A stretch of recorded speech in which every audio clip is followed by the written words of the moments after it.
Hi everyone, I'm Max from the Max team and I am with Kanapesh. How are you? Hey, I'm fine. What about you? Fine, fine. We are here for this round 3 of the Max League of Nations with the Czech Republic versus Netherlands.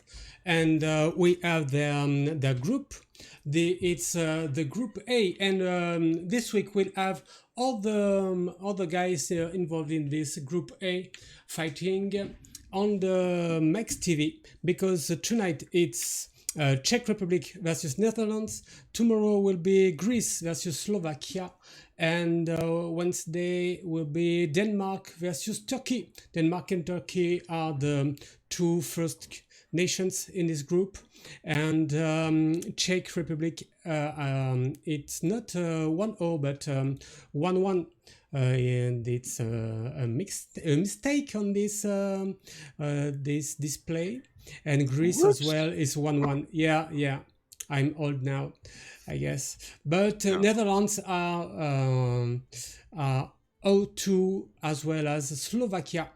So Netherlands has to win tonight to hope qualify for this top 8 playoffs. Only the two first nations will be qualified. And we have to see now this the lineups if you want to. Is it okay for you? Yeah, it's fine with me. Okay, first of all, we'll have Captain Kitty in this first match versus Novice or Norwis. Norwis? Do you like Uh, Norwis? I would say Norwis, yeah. Okay, Norwis. So Captain Kitty is bringing a rogue, a demon hunter, and a priest. The bands are, the rogue won't be played because it has been banned by Norway's. A rogue with Jandis Barov at 6 mana. Okay, Hmm. and a Caracus, and a Mancreek.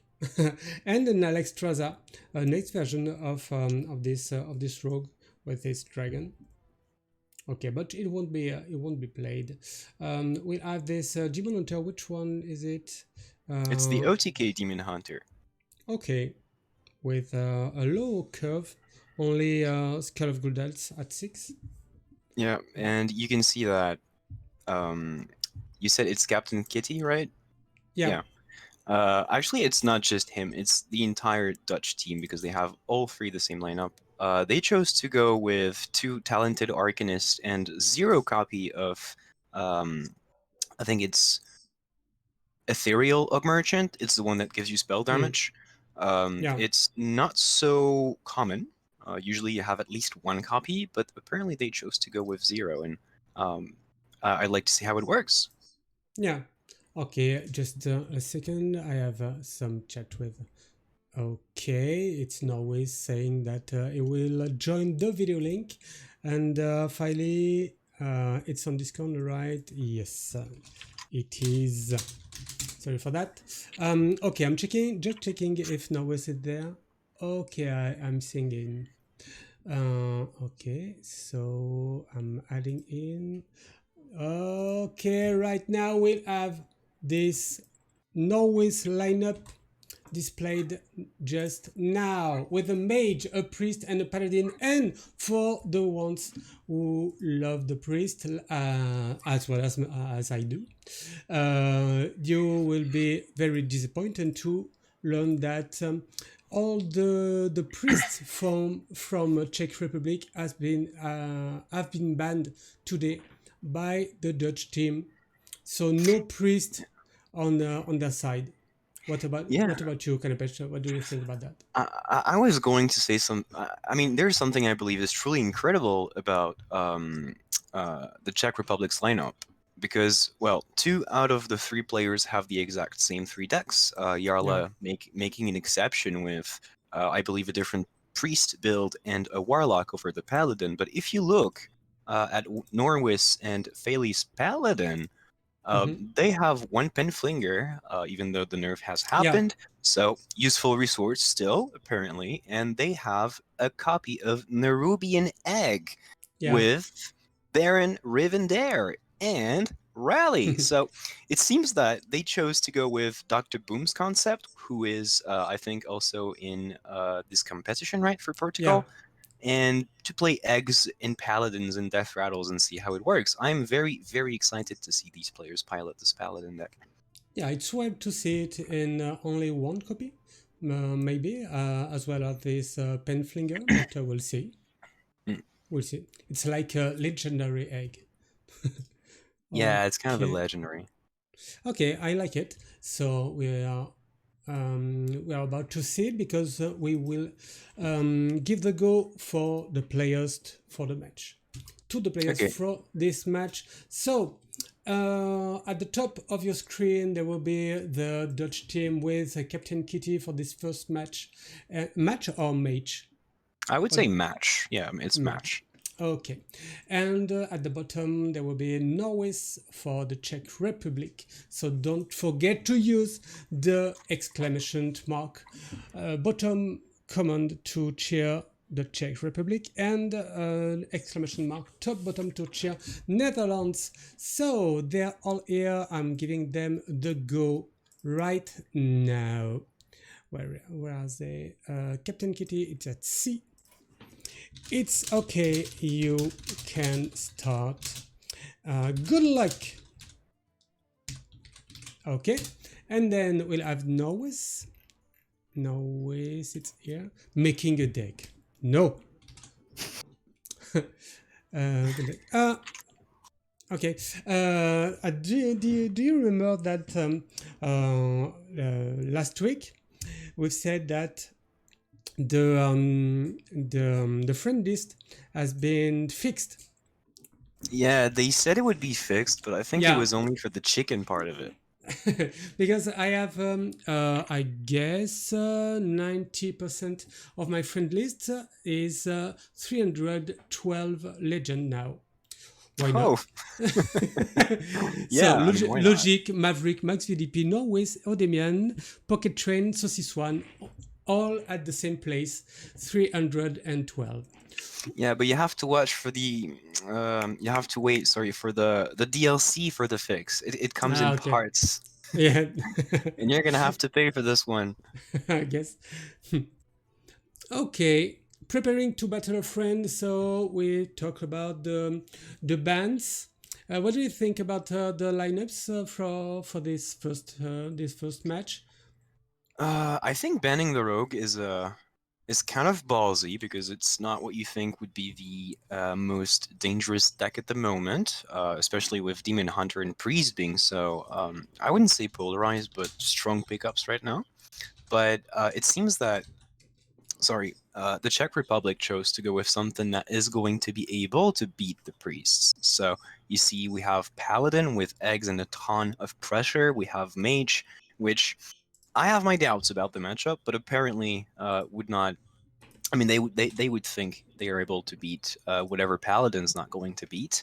And Mm. for the other side, which is the Dutch side, we've got, as I said, Priest and Demon Hunter, which are also very. I mean, it was about them when I said that, but they're quite polarizing decks when you think about them. If you line them up against the right matchups, they can destroy entire lineups almost by themselves. And this is probably a good reason to bring them in last hero standing. So nothing is played. Everything looks possible. If you look at the lineups, you see there's a ton of spicy things that are going to happen. We have surprises in the lineups as well, and I honestly have no pronostic. I have no. I don't know what to Prognosis, expect. prognosis, I guess. Okay, that. They're still preparing to battle a friend. I assume they received my go because I sent them on the Ninja, on Hearthstone, and on Discord because they're I only can send a pigeon now, I guess. Wait, you Uh, just said you sent them a ninja. Yeah, it's OBS Ninja, the new tool we capture video from. Okay, it's okay from you? Yeah, I mean, they're not playing. Come Yeah. on! It's Oh, enough preparation! it's now. It's now. Prep. Okay, let's go. Norway's Okay, bottom, right? starting. In the chat, someone is asking, is this low budget at GG? No, it's the Max League of Nations with very low budget, but we are doing it, and Yep, no one else is doing it. exactly, sir. And it's a ton of fun to play, watch, comment, and I'm sure make for you. Anyway, we have Norwis, you said bottom, am I right? Yes, Norway's at the bottom. And Captain Kitty on the top. Yeah, Mage because against Priest. they cannot be at the same size. No, size side. Yeah, of course. Maybe they are in the same side, the same size. I don't know. Yeah, Can maybe. see them very well. Okay, so the mage versus the what? The priest with a dagger. Don't know this priest, but why not? Yeah, I think it's a picture from back when Anduin had a crush on Valera, and he kind of wanted to look like her, so she would be attracted to him. But apparently, it didn't work that well because now you see he stopped wearing these awkward clothes and everything. We have Captain Kitty with a very tempo-heavy opening hand, at least for what Priest is able to do these days. Draconic Study is going to give him a playable curve, possibly an Alex Traza for extra healing in the late game, and you can see as well that he has palm reading, which is also going to help him find healing, board clears, possibly draw, development, whatever.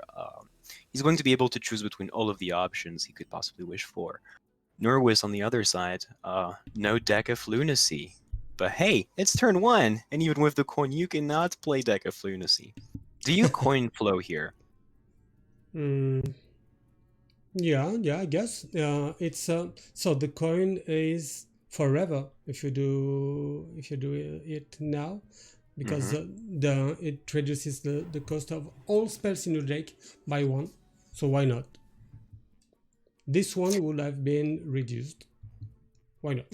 Yeah, it would have been cheaper. I guess the reasoning for Norwis here is he wants to be able to pull out power plays earlier and line them up in a way that he could not have done it without the coin. This can be very useful against priests because sometimes they need to assemble many things before they can fully answer the pressure you're mounting over them. Uh, Maybe it's for another reason. Like, for example, if he draws Font of Power and wants to play Gendis on turn 5, maybe this is something he can do. But yeah, he did accept to draw more expensive cards for now.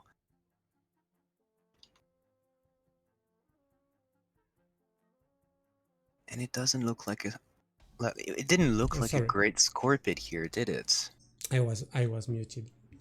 Yeah, Yeah, all good. I tried to give you some time to answer, but thank you. you know, I'll know next time. Of course. Oh, Oh, look! here it is. 3 mana. Yeah, it's only 3 mana, and it's Norwis a has, cheat. He has a cheat code. yeah, he's got a cheat code, and he's gonna have, I think, from 0 to 2 Nagrin Slams in his deck because he drew 1 7 mana spell and runs, I believe, 3. Yep. Okay. Do you? Yeah, palm reading is quite interesting here, I guess, because it reduces all of you and but Yeah. the minions, of course. Okay, so what is it? He could play Xarella on the board right away. That means he's giving up on a very strong board clear for Nagrin Slam when it comes in. But it's also something he gets to play this turn, so I'm not sure it's what he wants to be doing really. Maybe palm reading into accelerating your plays is good. Wait, he didn't even play palm reading. Interesting. So that means Yeah, he wants to be waiting for more cards to be reduced. He's not yeah. feeling under any pressure right now. He thinks he's got time.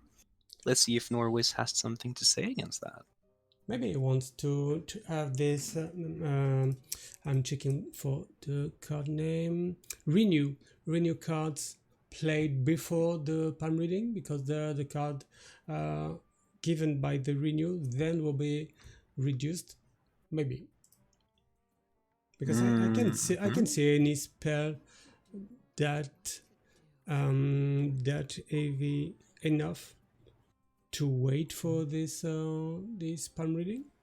I guess it's just the number of cards, really.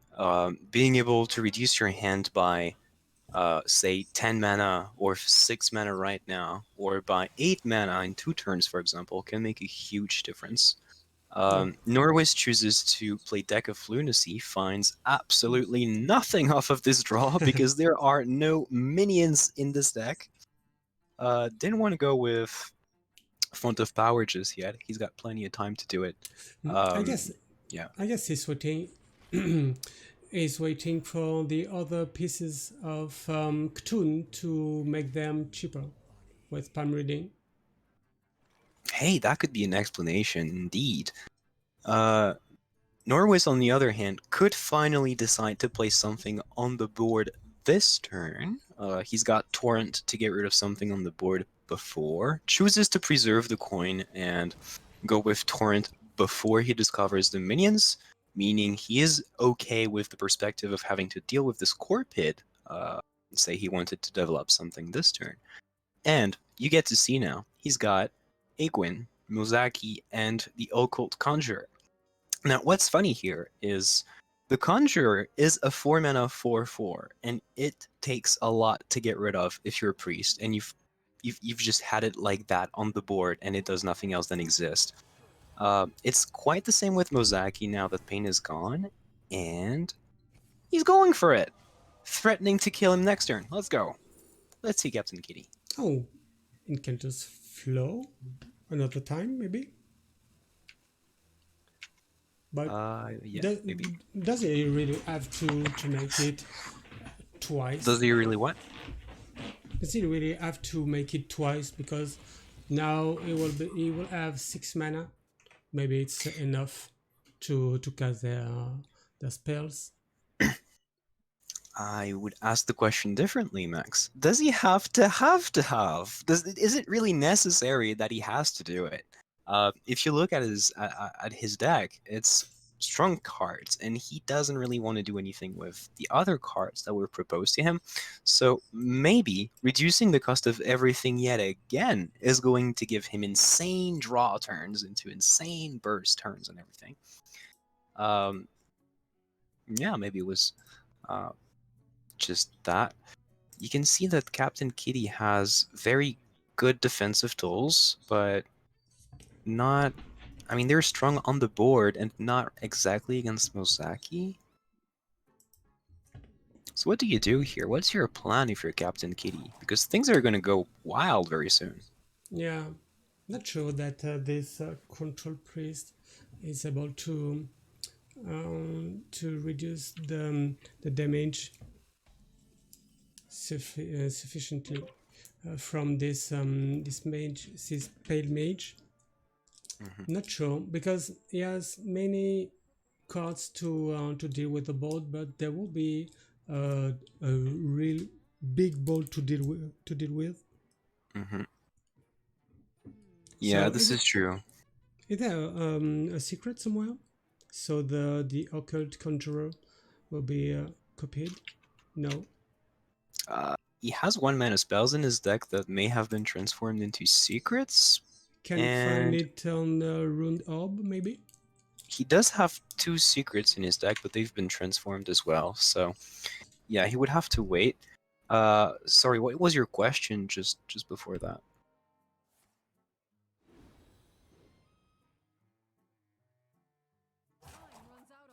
You did ask a question, right?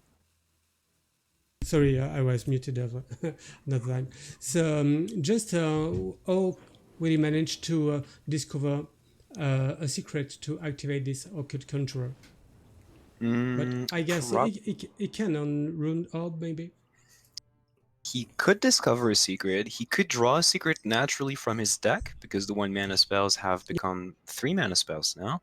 Uh, but I think maybe it's just better to play it like that, like as a single 4/4, because it does not die to Hysteria and probably takes a lot to get rid of. Uh, and yeah, as you said before, there is a lot of good stuff to deal with the board, but Yeah. there's not much in the way of development for himself, and at some point he's going to have to threaten to win this game if it does not want to simply die to Norwis's perpetual development from now on. Ooh, Celestial Alignment is So huge. it was 3 cards on one, and yeah, two, and maybe this Mask of Cthulhu will be played now. Okay, Mm, not okay, not now. yeah. It's quite interesting when the opponent's board is empty, but why not? It Hmm. is, but Captain's board is going to be very empty for a very long time. At least this is maybe what Norwis thinks right now.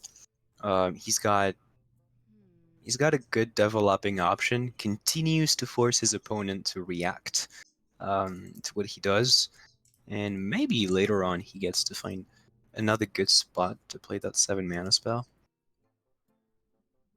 Do you take the Primordial Studies here, or the counter spell because you want to have 2 minions on the board? I like the counterspell because of the secret itself, and it can activate the occult conjurer. So it's my choice, but I guess it's only mine.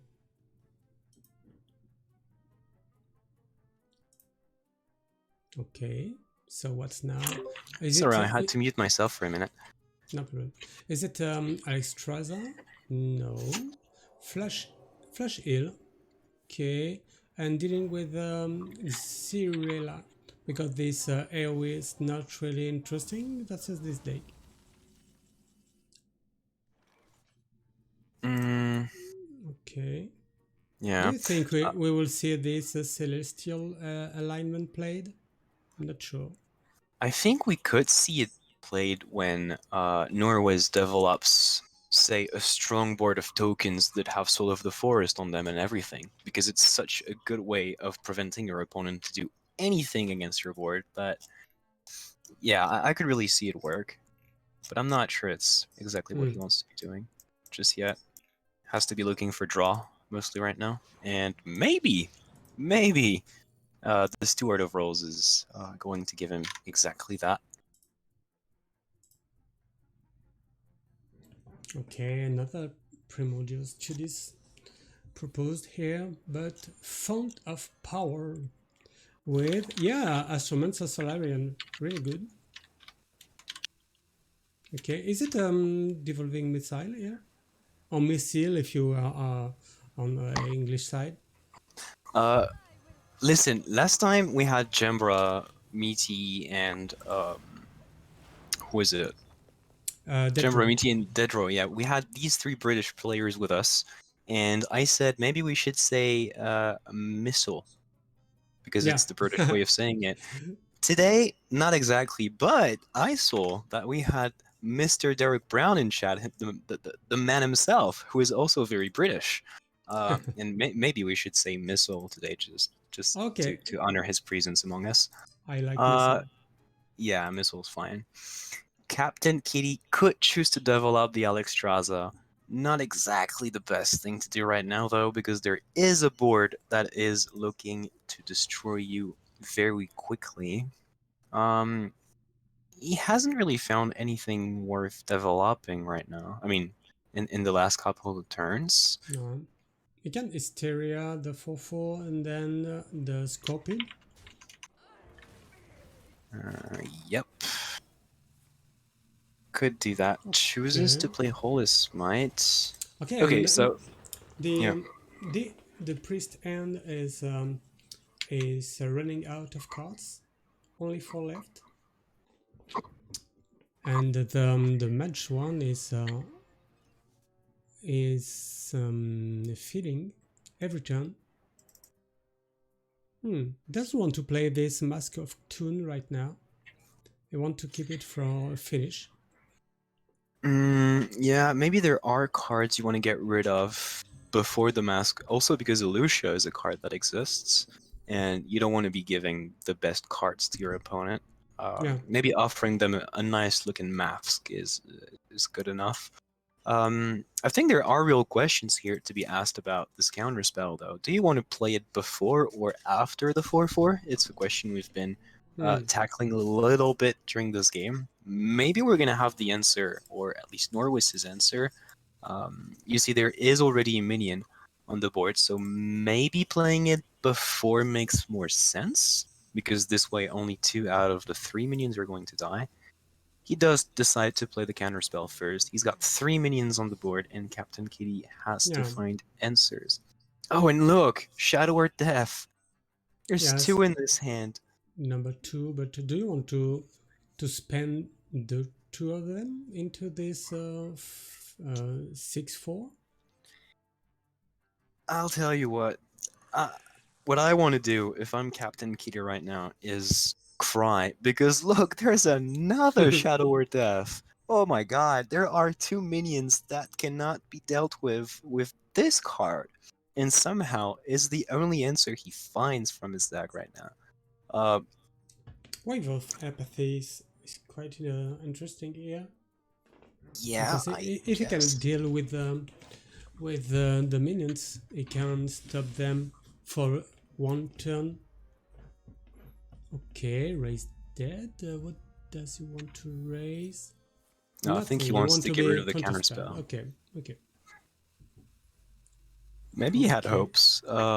I think it's a little strange that he chose to go with Raise Dead before Shadow or Death. Maybe he was afraid of a portal, for example, so he gave himself 2 potential answers with double death in hand. But I think this is going to be very close to it, if not it, because we have 5 more damage for 1 mana from the hand, and this is going to wrap game number 1.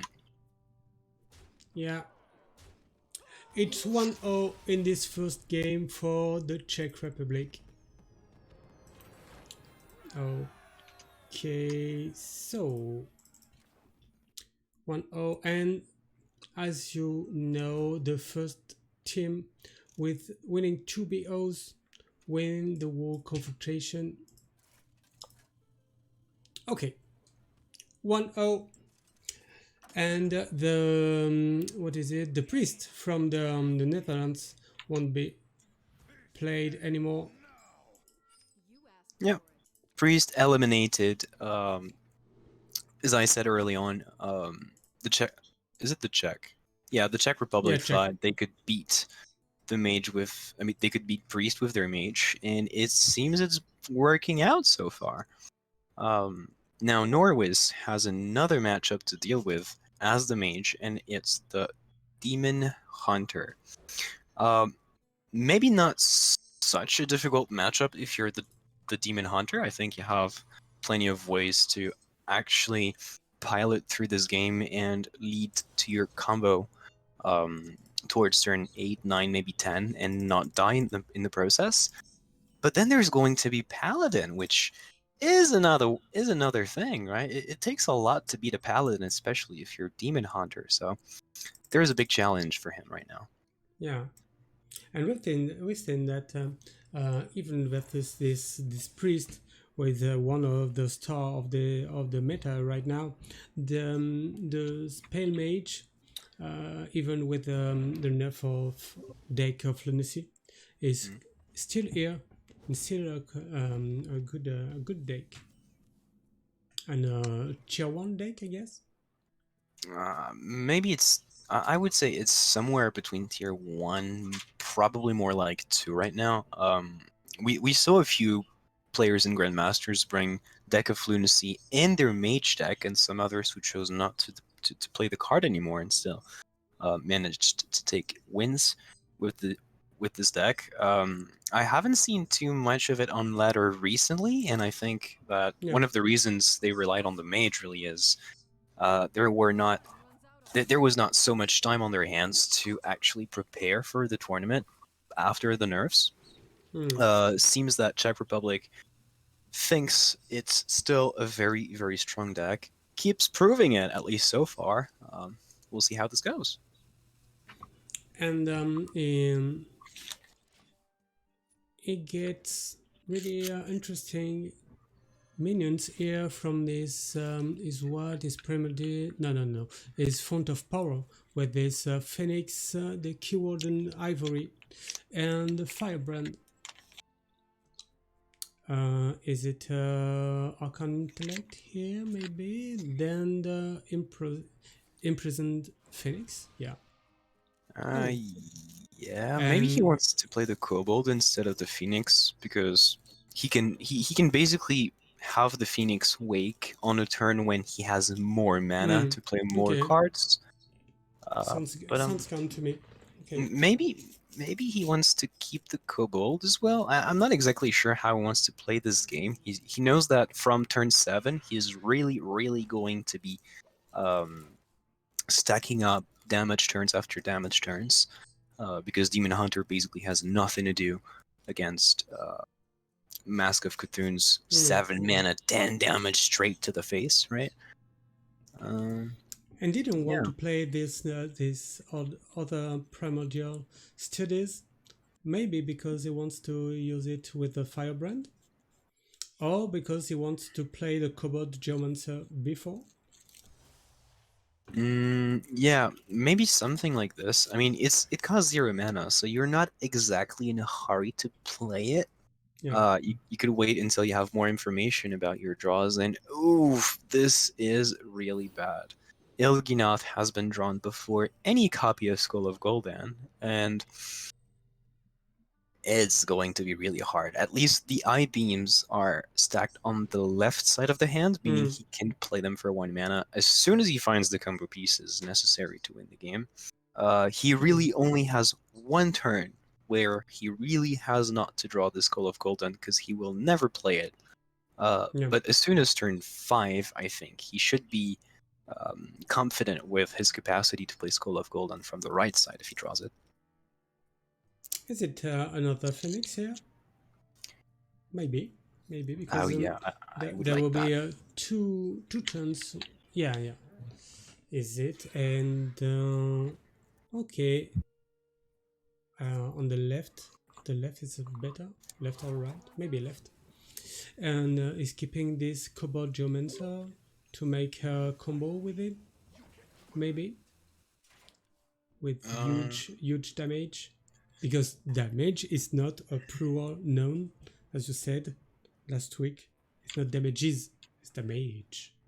yeah, yeah, it's Like damage, not fish, like damages. fish, Yeah, fish. fish, water, and things like sand and everything. Um, I like the place. I like the positioning on the right side because Phoenix from the left is going to wake up next turn, so this plays Okay. around cleave damage.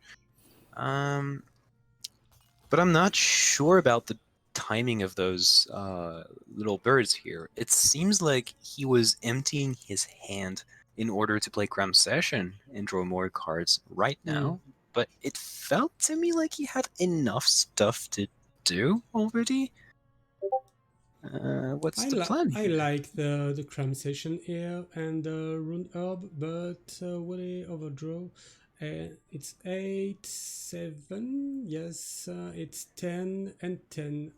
So it's is overdrawing if it does that. But is it really a big deal?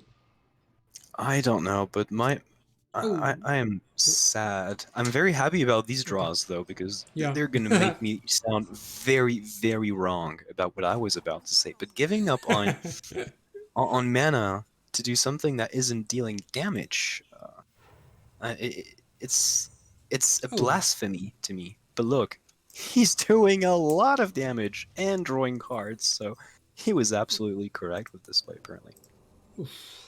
He plays very, really fast at the end of his turn, and it took a Yep. counter spell, which can be really interesting at the end of the game to counter a combo from this OTK Demon Hunter. And look at the Skull of Gul'dan. It's here, playable from the right side, no overdraw. And is he going to be able to... Oh, almost. So if this Cow Strike was another card, like something that doesn't draw, for example, he would have been able to play another Skull of Gul'dan this turn. Hmm. Never mind, it's 3 mana, I'm an idiot. Jesus. Um, anyway, turns out Norwis's last turn may have been a sign of his genius, because by doing what he did, which means emptying his hand, making sure he can play Cram Session, and playing Cram Session the way he did, means that the second Phoenix, when it wakes up, it sets up for insane amounts of damage. We've got 16 from the hand just looking at the fireballs. We've got follow-up after that. He can play Secret if he wants to. Anyway, he's got much, much better options to work with than he had last turn. Hmm. Do you play? Do you play your secrets here? I think I would be tempted to play my fireballs, but maybe I would be wrong. But You know, you know that this Demon Hunter can heal easily. yeah, not so easily because it takes them combo pieces to do it. And what Yeah. I like about this play right here is it lines up perfectly with 7 mana Mask of Cthulhu, which is really how Yeah. which is how he really wants to win this game right now. And I if feel like, it's yeah, okay, okay, just go. I was gonna say I feel like playing Secrets after Skull of Gul'dan's been played, and after seeing your opponent didn't do anything with the left side of their hand, would have been a very dangerous call. Yeah, and don't remember what I was about to say, but it was yeah, it's something very interesting because if Norway wins this game, then the first BO will be given to Czech Republic, and they'll have one BO d'avance, comment on dit déjà? There would be one match ahead. Okay, one match, yeah, or one BO three ahead, and they will make pressure on the next player shoulders, and this next player will be good out Yep, because the second BOs will be good out versus Filey. that has to say a lot about his decks, because he must have great outs. That was not funny. I'm sorry. 3 mana Apex's Blast is being drawn here. You could play Mask of Cthulhu, start shipping this damage. You see, there's only 1 health on the board, so you could go and make your opponent's health slightly weaker. Or you I can play Apex's Blast and Secrets if you want to. I like Cobalt Geomancer and Apex's Blast Phase, and maybe a ping. Yeah, hero power. Could be that. You have to be careful when playing minions, though, because you know that your opponent is going to be able to target them with healing Hmm. spells, and this is not something you want to be doing most of the time. Okay. Playing Counterspell could be very smart here because it cuts some of Captain Kitty's mana to play his combo next turn, which means you essentially set up lethal more often this way. Or at least make sure you don't die so you have enough time to kill very fast after that. Okay. Okay, he's patient, and it's a good option. Yeah. And see, if you're Captain Kitty here, you're happy you can play Skull of Gul'dan, but you cry because you have only 3 health. And what are you gonna do with 3 health against a deck that is only made of damage plus damage plus damage? Hmm. Yeah, maybe something. throwing a Morg as the play to survive, but I think it's a losing play most of the time. It's not gonna help you win. Like maybe you Hmm. should try and think the only way you win is by accepting if your opponent has any form of damage in their hand, then it's over. But that means you have to win against the Paladin next, and this is not something you want to be doing either.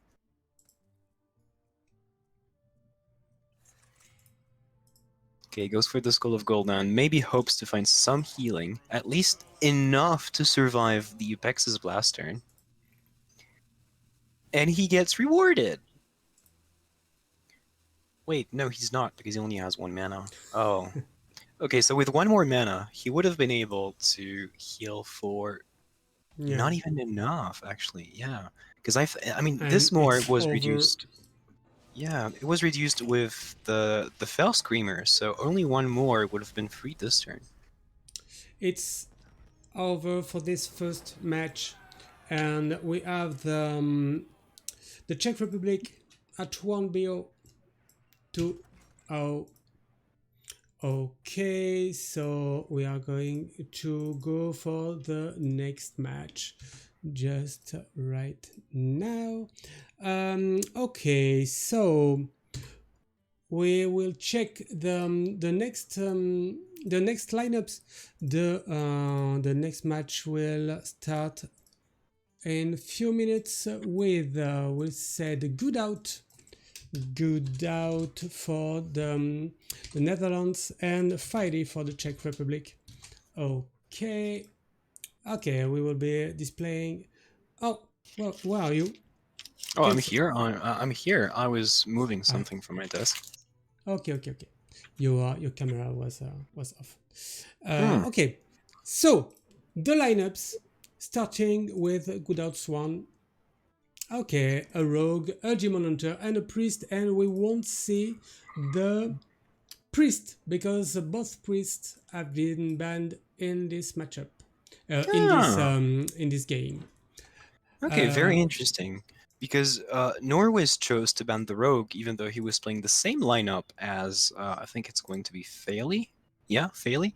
And yeah. Faily went with a different ban, so the strat apparently is a bit different if you're Faily. Um, we're going to see Rogue being played, and yeah, maybe it's going to be the moment we get to see this spicy, spicy paladin with Nerubian egg in it. So And yep. yeah, yeah. Just go. And so is it okay for the good out lineup? I'm checking the guys on the video. Is Oh it okay for yeah, you? I'm sorry, I forgot you were displaying one lineup after another. Yeah, it's okay. It's the same as the first one we've seen in the first match. So if you came in the middle of the action now, you know that this is the rogue deck they're playing, and this is the demon hunter that might be played as well, and was played just before. In fact, if you're looking for deck lists, and yep, you can move to Philly's Okay, time. so we have Fairy's lineup now with this mage and this paladin. Okay, this is it the same one that the first BO? I guess you told us about that. Uh, Yeah, yeah. and with this Nerubian egg on Paladin side and this lonely penflinger, we will see no priest. But do you think that Friday will start one more time with the mage? Actually, he's got a different ban, so I don't know exactly how he wants to go about this. I do not believe the mage is any worse against rogue than it was against priest earlier, so it would still be a decent opener. Anyway, we've seen that he was able to. I mean, the mage was able to beat the the demon hunter, and the priest, even though this time is going to be banned. Uh, yeah, maybe opening as the mage is just as good, and then you would have the paladin, which is still a force to be reckoned with. Say the mage went on to whiff this game. Hmm. Okay, we will find it out really soon because we're starting the second match with Friday and Goodout. I'm giving them the go right now. Goodout is at G. It's okay. You can start. Good luck. I had it in my what is it clipboard. And finally, what is he? Is here preparing to battle a friend. A Yeah, these guys, friend. they're not building decks seconds before a match. They're preparing to battle friends. And this is what we like to see here. Players ready to uh, get things done, ready to play, ready to give us a great show, things to comment, hopefully, and I really, really want to see this paladin in action. I don't. Yeah. I'm not cited. I'm not biased. I just want to see paladin being played.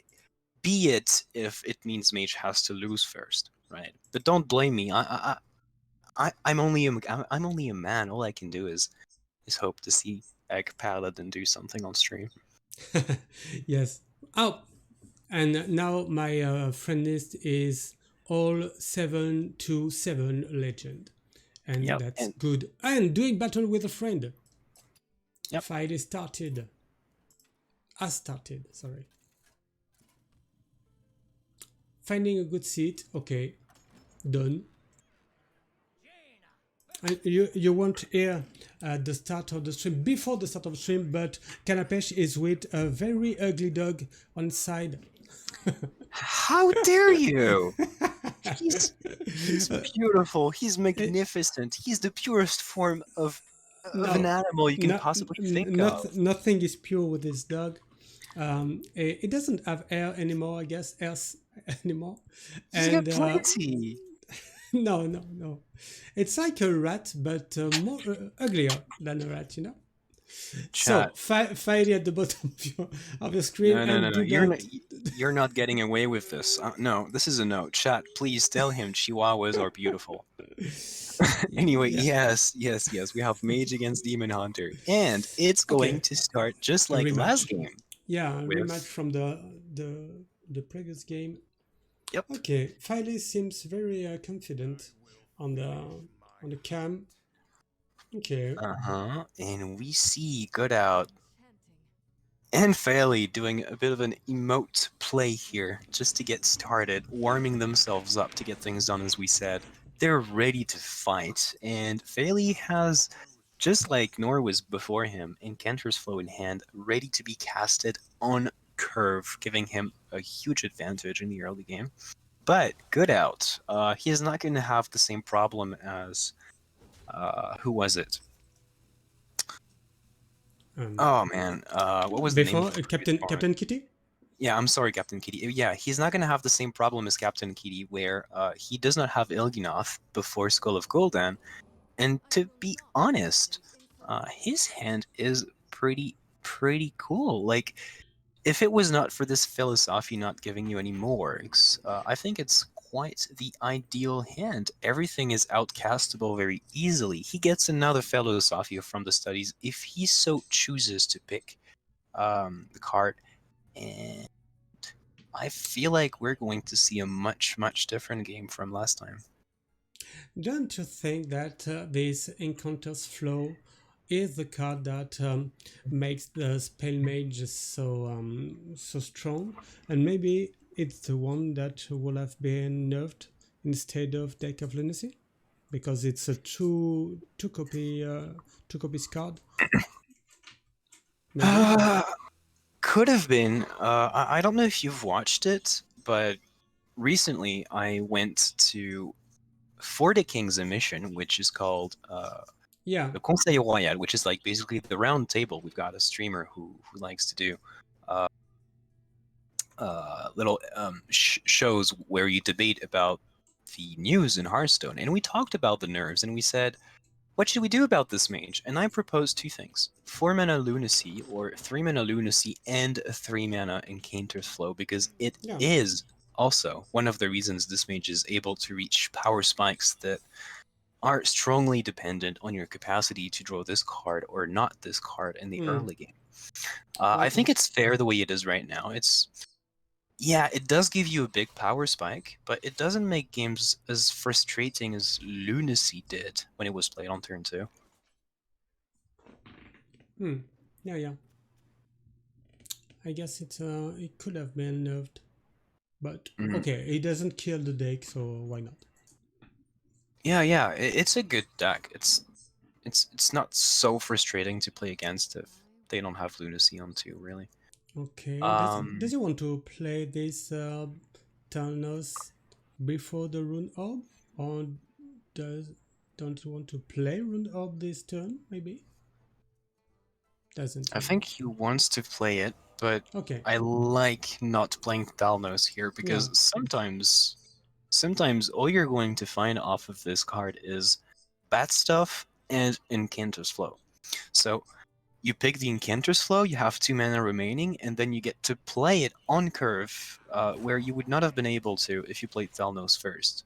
And like you're playing against Demon Hunter, they have a healing weapon on the board. It does not really make any difference if you take the extra damage or not. And ooh, synergies. yes, and the combo from nowhere, Baron Rivendell. And Maybe a good secret got here from Fairly with this Rugged Fair game yep. because the Demon Hunter won't hit face with this weapon. Maybe Maybe they will, but the thing is, not yeah, twice. maybe you're never going to draw off of the Rigid Fair game. Like this is definitely something that can happen with a 1 mana hero power that simply cancels it. But Yeah, it means if Good Out does not want you to draw, they have to play off curve every turn. And you're playing even better than your curve because your deck is 1 mana cheaper, so everything works perfectly together. And look, we have Baron Ravendare on this board. This guy, he came. He's from the Paladin deck. He moved out of the deck, came on the board, and said, "Hey, you're going to see me after. Don't forget." the card is not uh, that beautiful to look. Don't like this the design, yeah, the but artwork is what it is. there's no contrast. It's a dead horse and something like a skeleton, I guess, on on his back. Why not? I'm not going to comment on your taste for visual um, looks because it seems that you've got an issue with your eyes. You said my dog, which is Yeah. beautiful.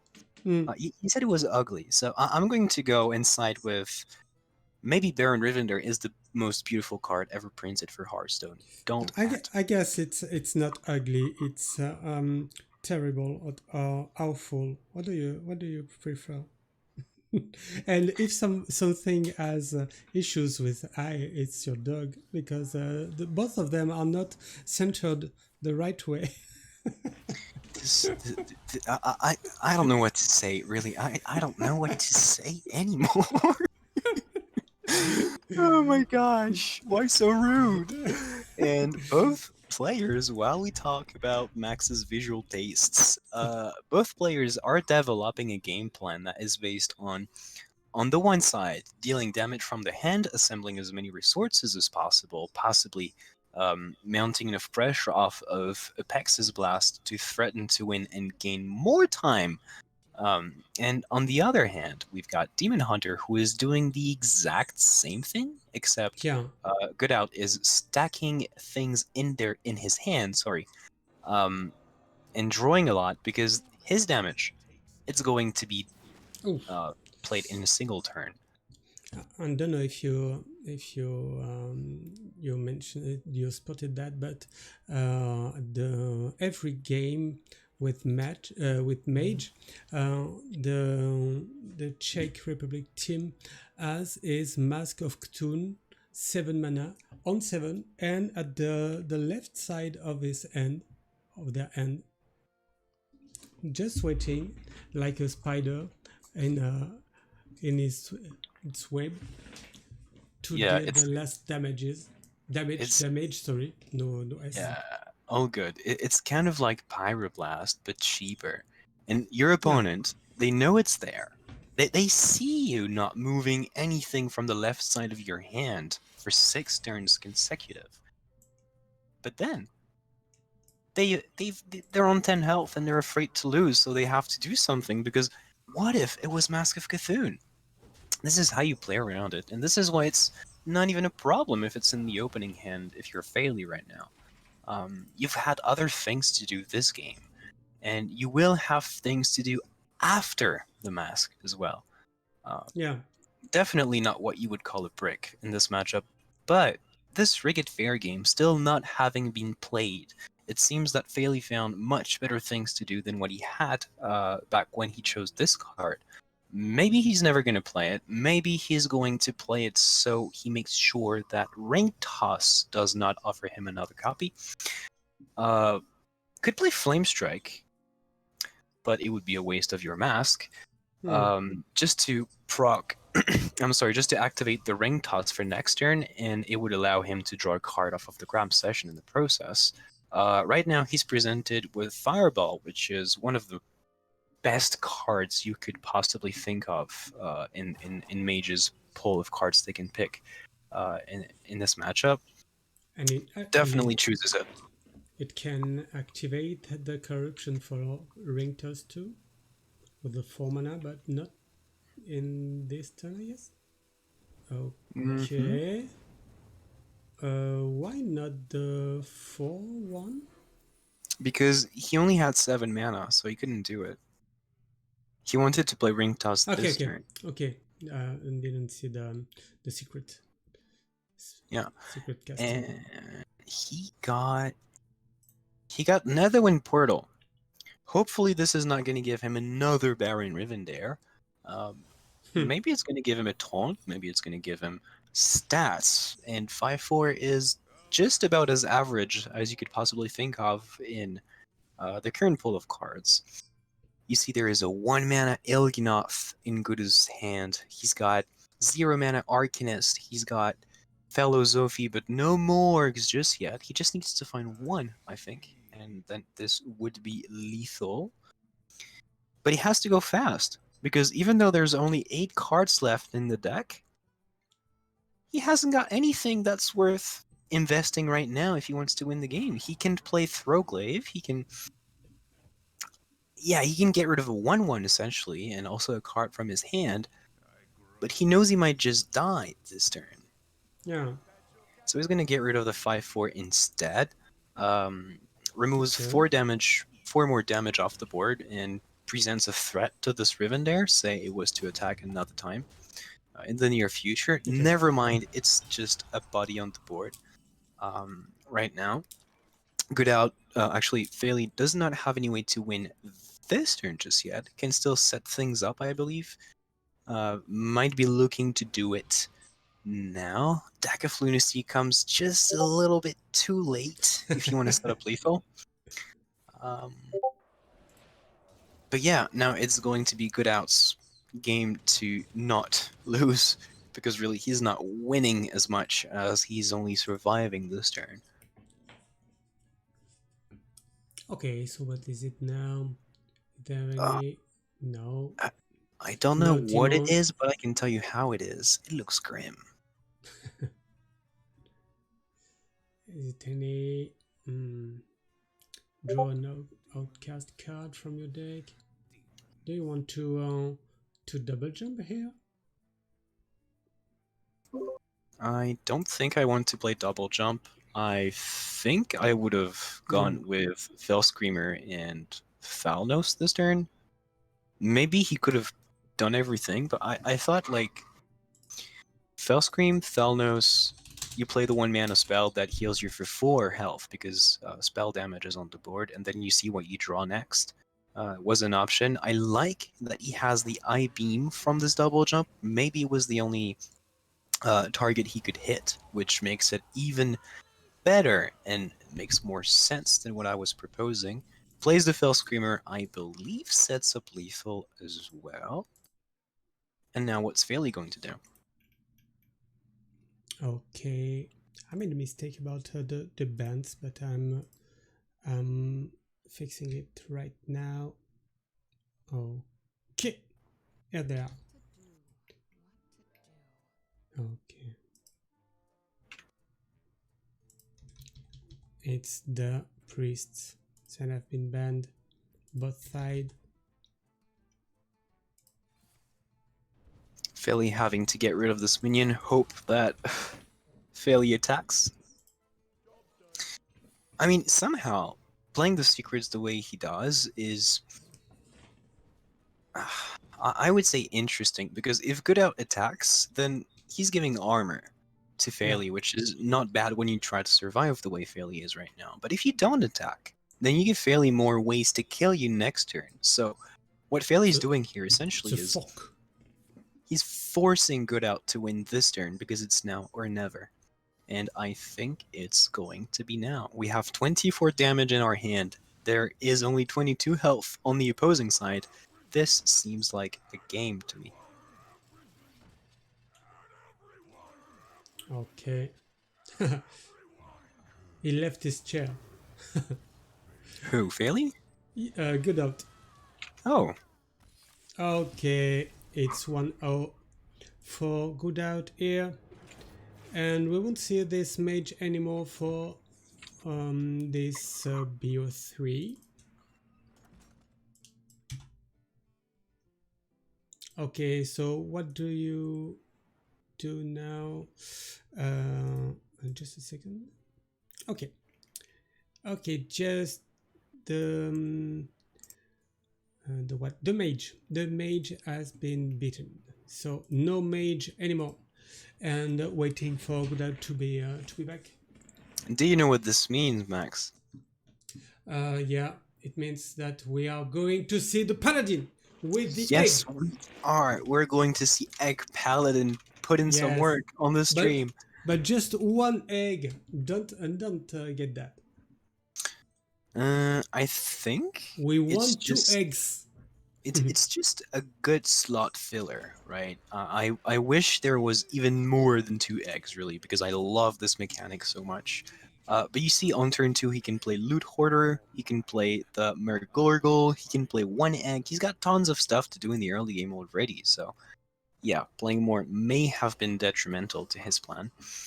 Fairly going to fully mulligan this hand. You don't want Rally before minions, you don't want Liedrin before any spells, and Libram of Wisdom, even though it's a good card right now, is not better than a 1-drop or a 2-drop. Get Out, Okay, on the other hand, could decide to keep the Morgue, because is it Fairly's early is so tempo heavy, but could is it mulligan it as well. Yep, is it frozen from on your side too? it is. Okay, Oh, not anymore. ça y est, here it is. Because I'm talking French if I want. And outdoor attendant.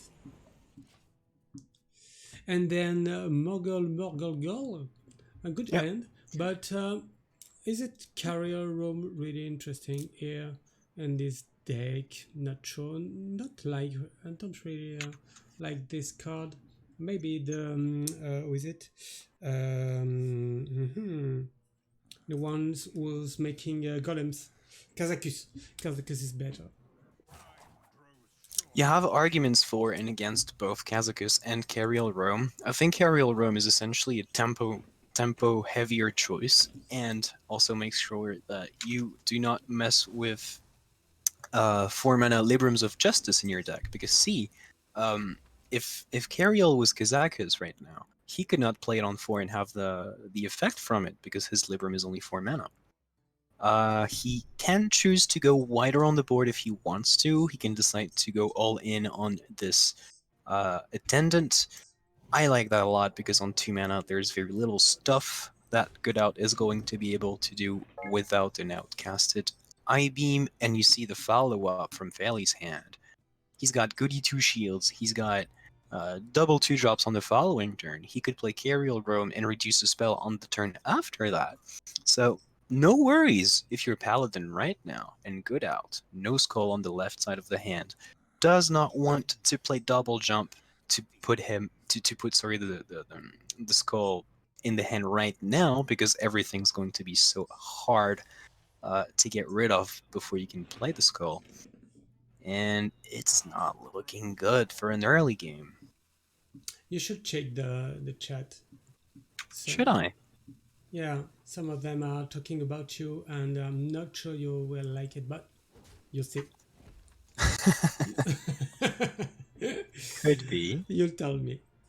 Okay, so it could be this goody two shields here, but you have no spells, so why not Oh, modern day? I like what I read, except for what you said. But I'll deal with it. My dog and I know very well what is the As truth. I said, you may not like it. The chat is cruel sometimes.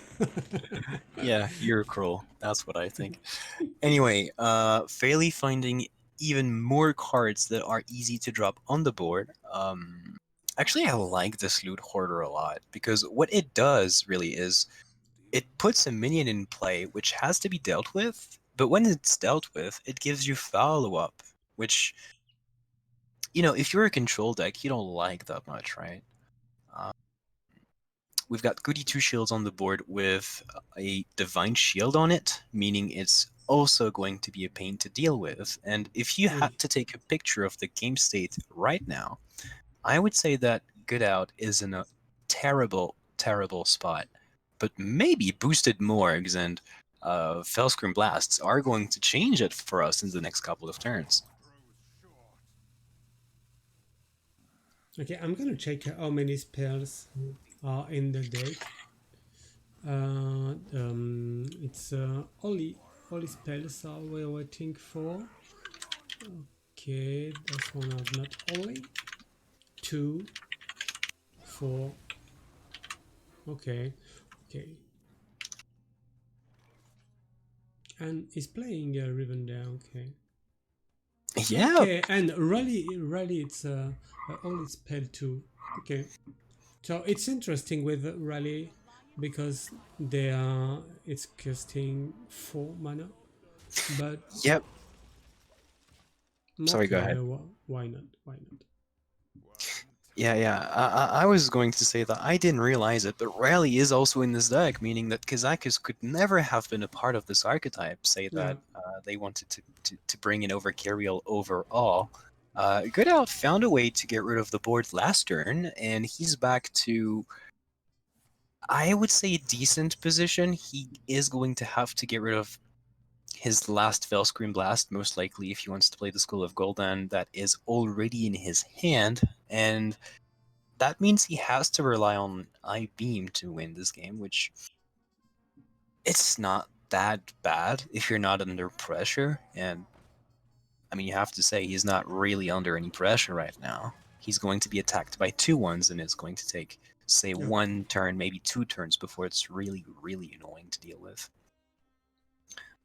And we are at the week 3 of this Max League of Nations, and we never had a 2-0 confrontation for until now, and maybe it won't be the case tonight as well because we can assume that Kudout is in the good position here. What do you think, Kanapesh, without your dog? Leave him alone. I will show him at the end of the stream if you keep going like this. Yeah, Um, keep it for the end of the stream so we keep at least a few viewers, please. oh, come on, this is so mean. Um, So Sorry, I, what was the question? the question was that do you think that Good Out is in a good position here, and that we'll have, as usual, a 2-1 confrontation instead of 2-0 that we didn't have yet? I think Paladin is going to win this game. So Get Out is not in such a great position, but then he Okay. has Rogue left.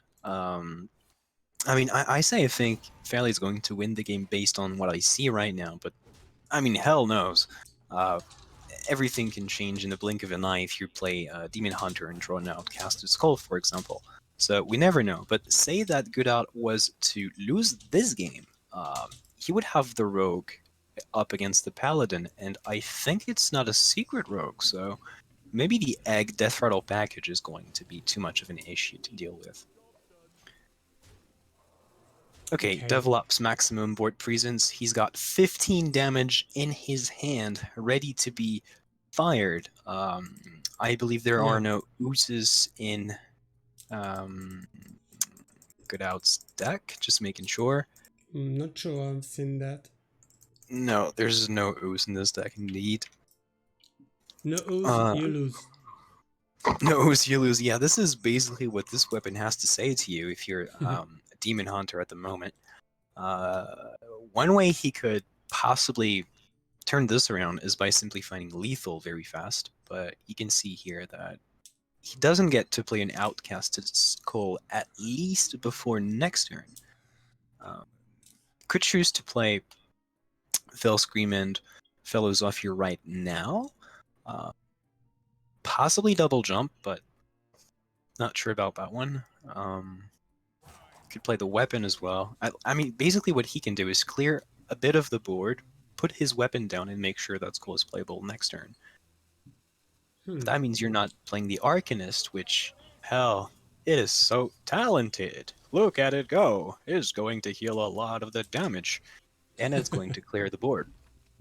At least a big portion of this board. Yeah. 9 health is a lot when you're facing Libram of Judgment next turn.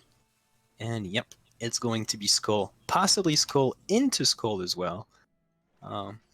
Let's see how this goes. Okay, do you ever trade this talented Arcanist with the 2-1 and the 1-1? Never. It's cuckoo time! It's cuckoo time! It's 10 o'clock here. 10 p.m. We love cuckoo time, so it's the emote. Sorry, because maybe I've interrupted you. No, it's fine.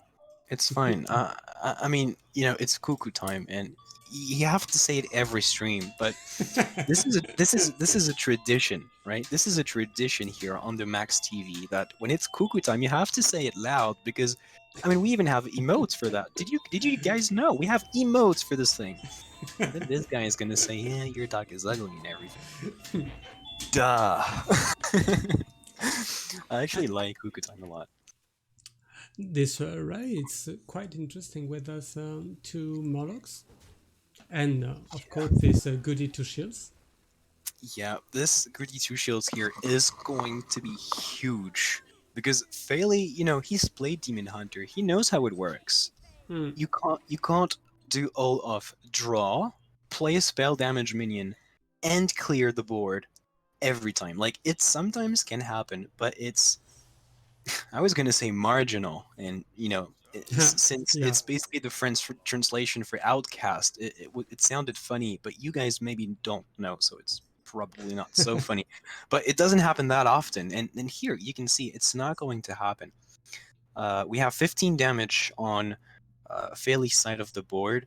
If he plays Libram of Judgment, he's going to go up to 19 damage, meaning that Goodout is not dead on board just yet. But there is a clock, and it's ticking fast, and he has to do something about it.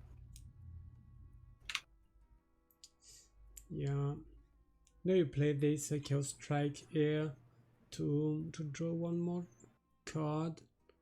Not sure about that because this card will be on the right side, and you won't be able to play to play the Skull of Gul'dan next turn. Okay, he's keeping it. Yeah, the only punish is It's if a lot of Faley plays the damages. weapon and a Murloc this turn, because that would give him exactly 5 more damage. But there's no Murloc in this deck anyway, so definitely not a problem.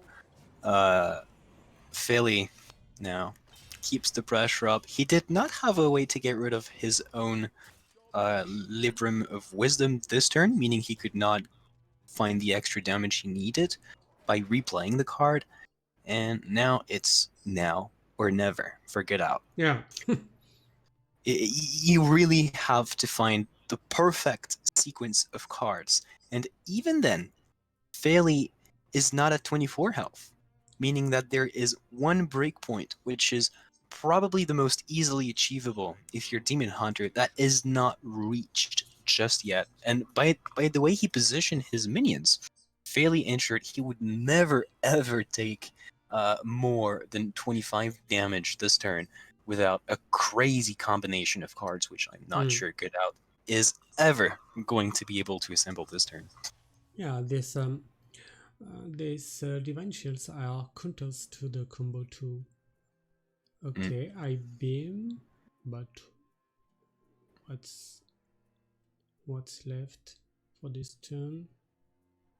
I guess what he could do is play I-Beam, Sigil of Flames, Morgue, Skull, and try to find Immolation Aura. Because then that would clear all of that board, Yeah, and maybe that buys him enough time to come back to this game. 12 cards left, no aura has been drawn um, for now. Here is the aura! The board is cleared, and he is now still alive and running to find a win over Faley. yeah, but this weapon 5 damage each turn. And yes, this sigil of flame. Mm-hmm. Didn't assume that the so is sigil in English. I thought it was seal. It is, but it's a different type of.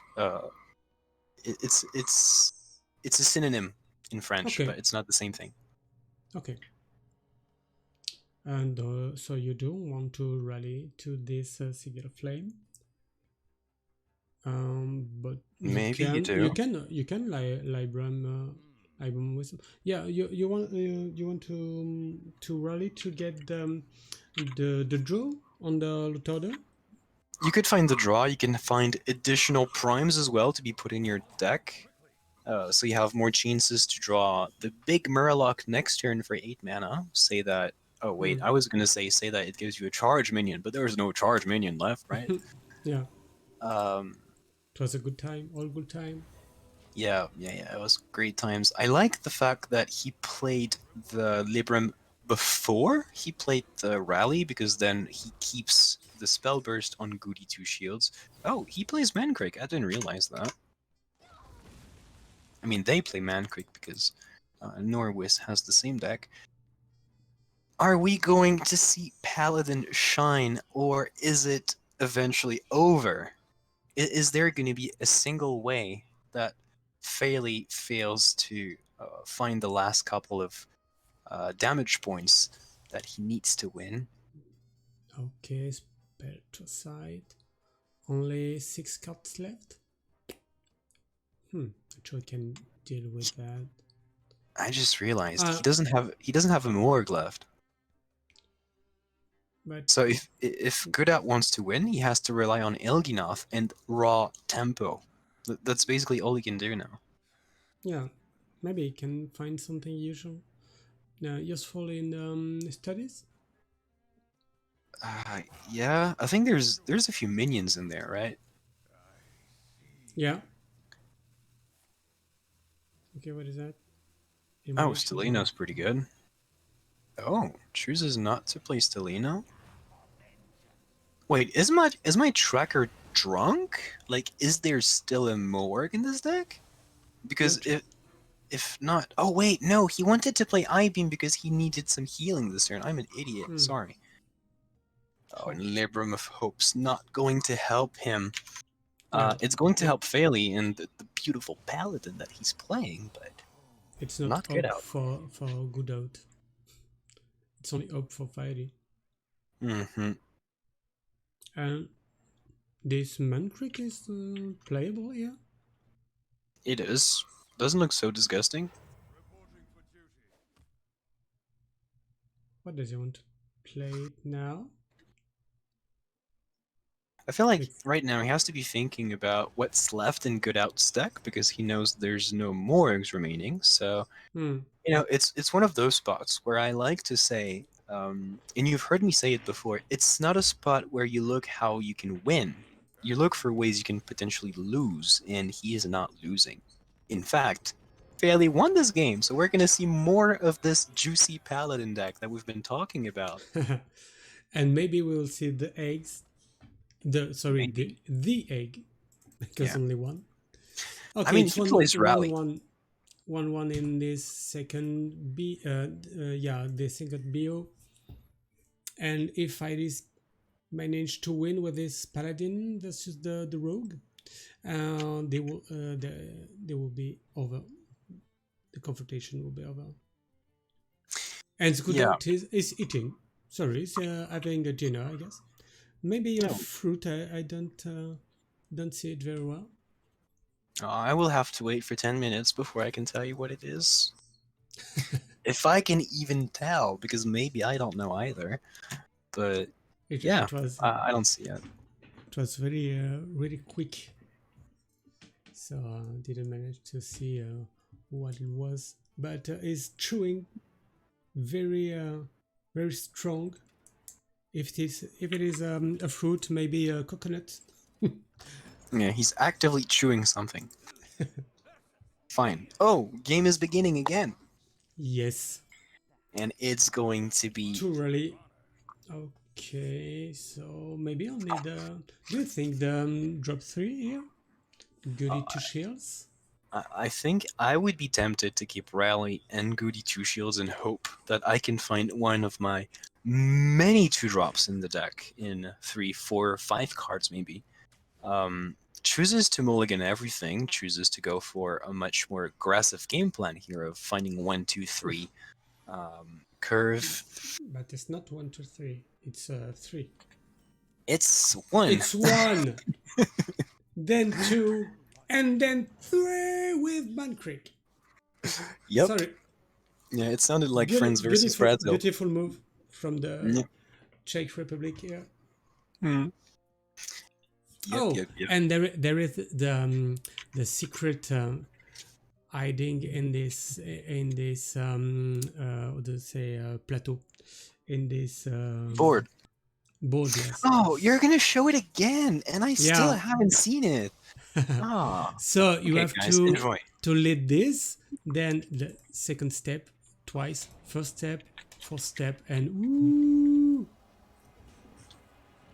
Okay, it's 10:12 on my clock.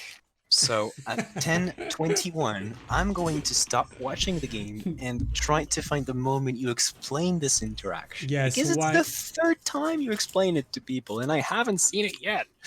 It will make one more viewer, and it makes me really happy. So is it Man Creek to Man Creek? I guess. I think Goodout could decide to play Vanessa Van Cleef this turn. It means... to have another one. Why not? Yeah, it means he can play like Foxy Fraud into Vanessa Van Cleef, add a Man Creek to his hand, and then play the Guardian Ugg Merchant to put a Divine Shield on something. Seems like he agrees. Yeah. So it seems to be desperate to play like you said. Yeah, I mean it's also a great tempo play, right? It's not that fancy. Now you can see Fairly with a 5-6 minion on the board, draws the 1-drop on top of it. But this is one of the most crucial moments in this game.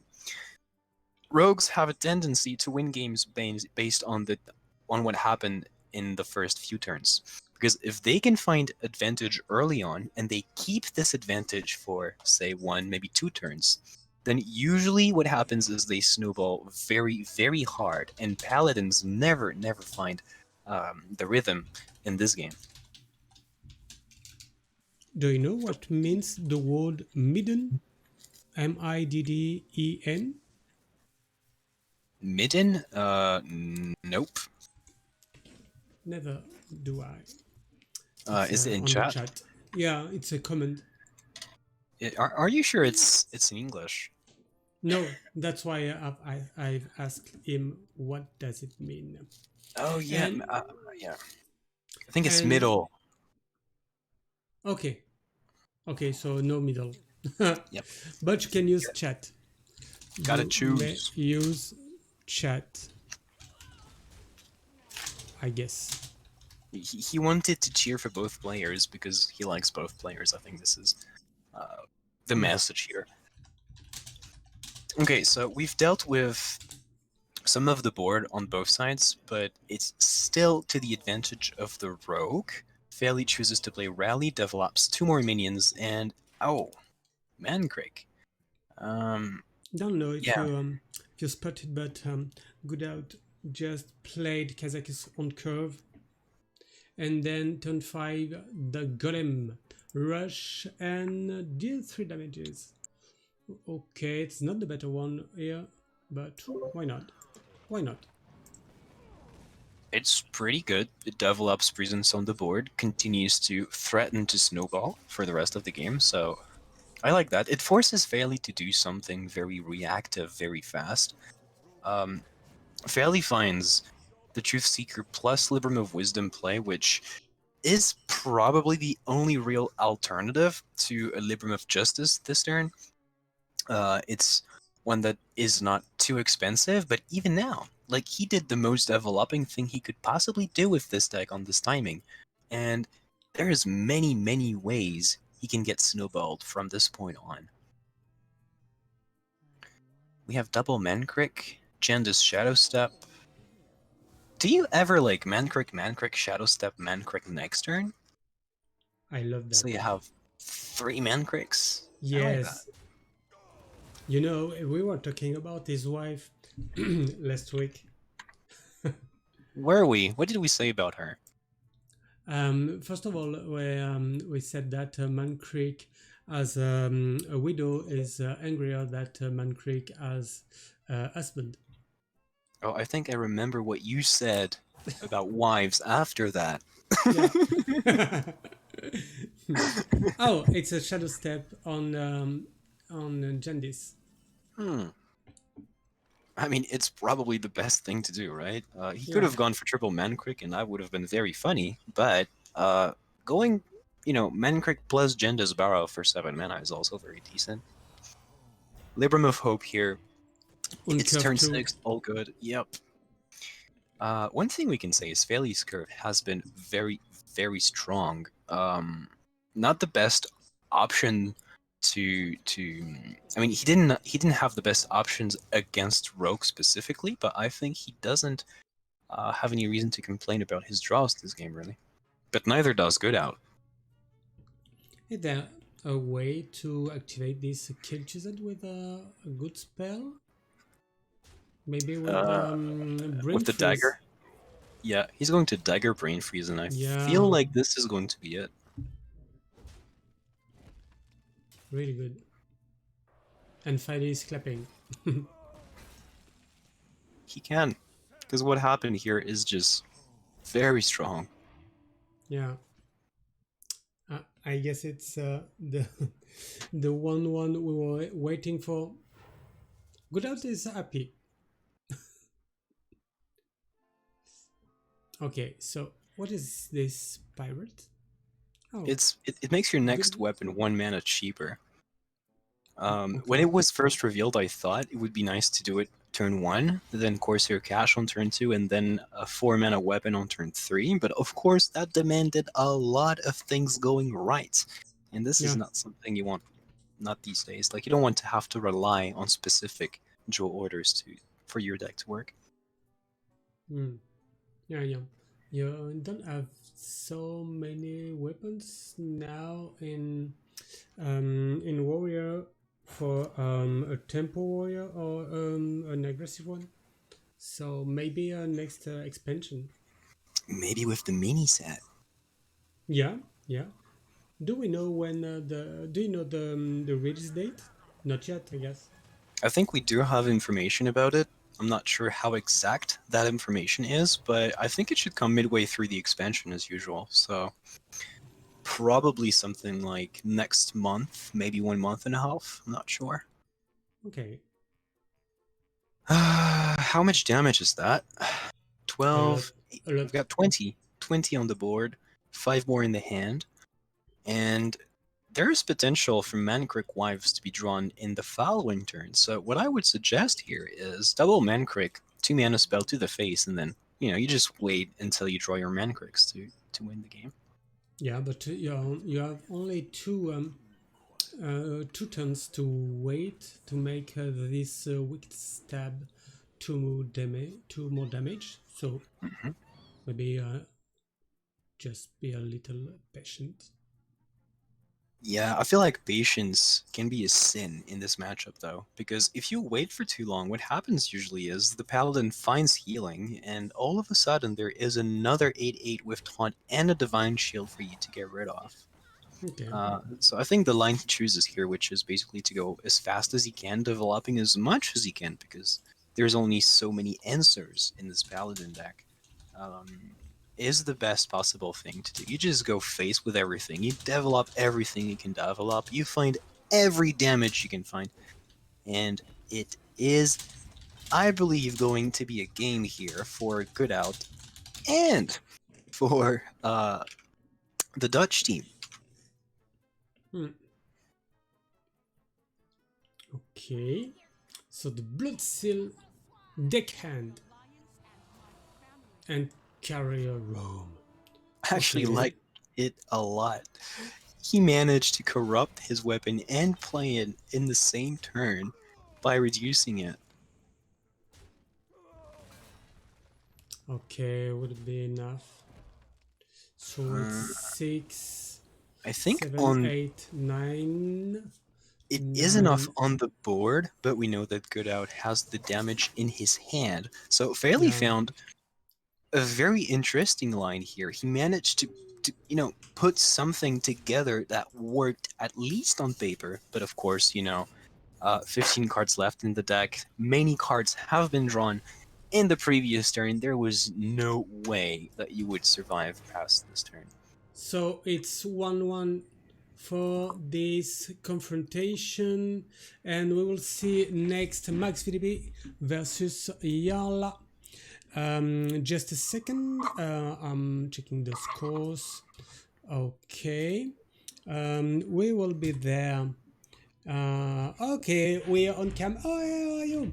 It has been a long time. So, with the results, we have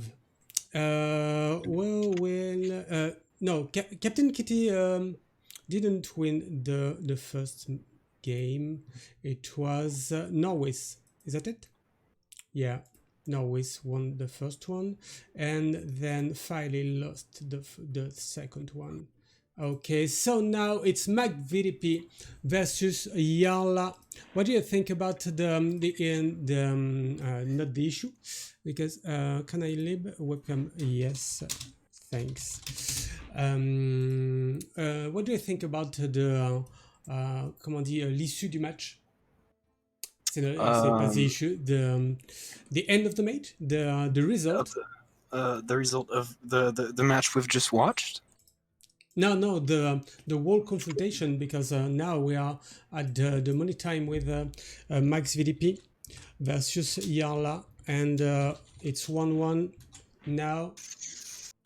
What do you think about that? Hmm, I think the two games we've watched before this last game that we're going to watch were relevant of one thing, and it is that you really cannot have any strong expectations as to how it's going to go until the very end. Every player brought decks that are basically capable of winning any game in any matchup. We have different deck archetypes being represented. Not that many, but still quite a few. And Hmm. everything still has yet to be played. I mean, Yarla has competed in Grandmasters this week, and I believe he was playing Warlock and Priest. I'm not sure about the Mage, though. Maybe he did bring Mage. Actually, I think he did bring Mage. Uh, so he's got very, very meaningful practice with this lineup. Maybe this is going to be an edge for him to use and lead his team to victory, but again, Okay, you never know. okay. So I propose you that we go for the lineups, and thanks for the following. So the lineups here, we're starting with Max VDP from Netherlands, bringing a rogue, Demon Hunter and a priest as his teammates. So we know that all the no, we don't know that the Demon Hunter has been banned this time, and we will see. Finally, we will see a priest played here, and it's for my greatest pleasure. Greatest, not great, greatest pleasure. Okay, this the rogue. We figure we've seen him a few minutes ago with this Dennis Barov. We didn't see this Alex Straza played or in the end, and It wasn't played. this Vanessa Van Cleef has been quite interesting in the early game last time. So what about the priest? It's a control one with Maligus, Isera, and Ktun, but no, or is it Yoxao? No Yoxaro. I think it's Zerios' deck with two copies of Devouring Plague and no Wand Makers. He does run double Venomous Corpid. He's got Malygos and Isera to find value in the late game, so he can finally start pushing for a W if he's been defending for the whole game. We've seen that double Shadow or Death sometimes is a little tricky to play because your opponent does not always have the perfect targets for it. But when the situation is favorable, this card can be a very, very strong defensive tool. I think most people have stopped playing the Malygos in Priest in the recent days, but the fact that there's so few minions in this build specifically, I believe, justifies that you try to go for these big draw turns with Malygos. Okay, so now on Yala side, we have a mage, a warlock, and a priest, and we won't see the priest, so no priest mirror.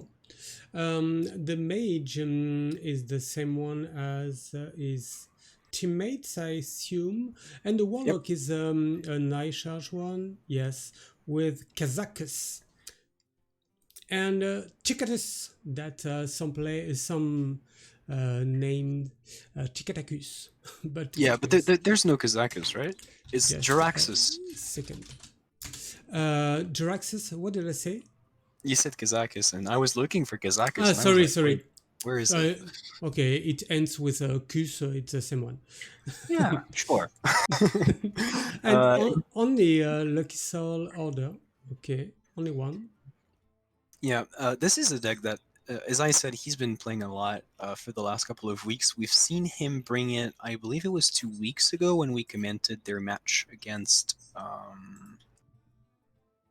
who was that? Turkey, I think? Yeah, maybe. In the week one. Yeah, it was Turkey. Week one. It was against Turkey, and it didn't work out that well.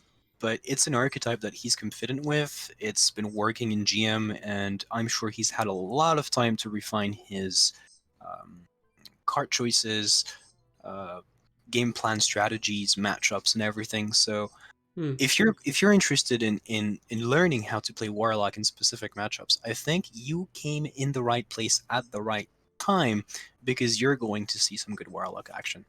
Yeah. Can we go? Just wait a second. Yeah, impatient to fight. And you said that the deck building has been really refined because there is one Ooze, one Backfire, one Lucky Soul Order, one Void Drinker, one Ogremancer. Okay, it has been really worked. Yeah, okay. I think there's nothing in this deck list that Jarla does not have a very strong explanation for, including one copies of what he's got. Yeah, sure, we can go. Okay, so I'm giving them the go because they are impatient. So Max VDP and Yala, it's good. You can start okay, Max VDP, where are you? At M, I guess. Max VDP. Who was in the top cut for the Max Open Cup a few months ago? Max VDP, yes, it was. The both of them were in the Max Open Cup 6.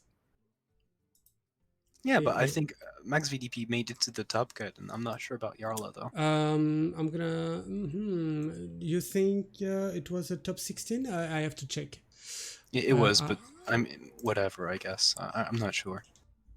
Okay, so Yalla at the bottom of your screen. Okay, the classes ban match 3. It's not a ban paladin and battery, not battery. Okay, ban match 3. The time for dreaming is over. Okay. I guess we're here. No more issue on the bans. Wait, Okay. I think I don't have Max VDP in my friend list. What? I'm gonna add Oh, him real quick. okay. I Do you have the his battle tag? Yep, he sent it to me. Okay. I thought he invited me somehow, but yeah. All right.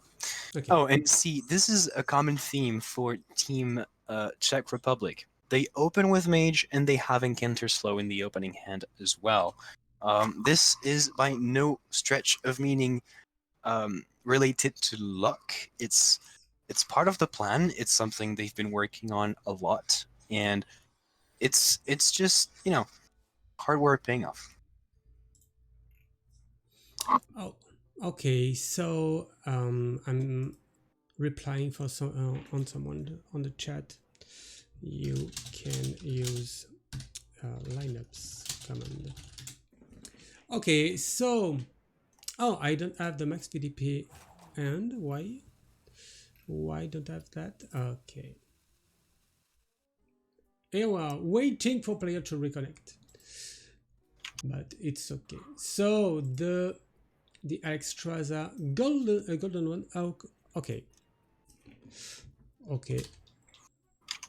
Captain Kitty's our game crashed on Mulligan. Okay, what's running in this? We can do on Mulligan. Just a second. We have an issue. You can restart the game. Okay. So where is? Oh, okay. There is an issue with the cams too. Why? I have not no max VDP more anymore. Could be related to his internet. Maybe just I have to check it with Yala. Okay, Yala, where are you? Can't see Yala in my friend list. Interesting, because I'm spitting it. Should one of them take over? Should one of us? Just trying to get Yala on my friend list. Just go out from the game and restart it. Okay, so are you here with me? Yeah. That's good. This one will be like this, and this one will be like this. We lost contact to max VDP.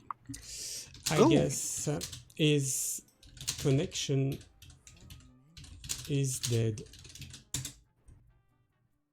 Okay, just a second. Trying to reach the Czech side. Okay, so where is Yala? If you remember, Yala is here. Okay. It appears that max VDP has connection issues.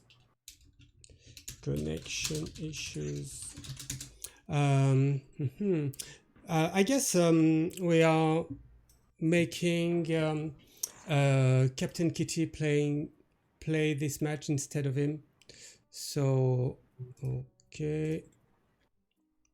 Okay, we'll try this like this. Okay. Do you mind? No, but do you mind? So I'm making Captain Kitty play instead of him with the same decks. Okay, so Captain Kitty. So you are going to play at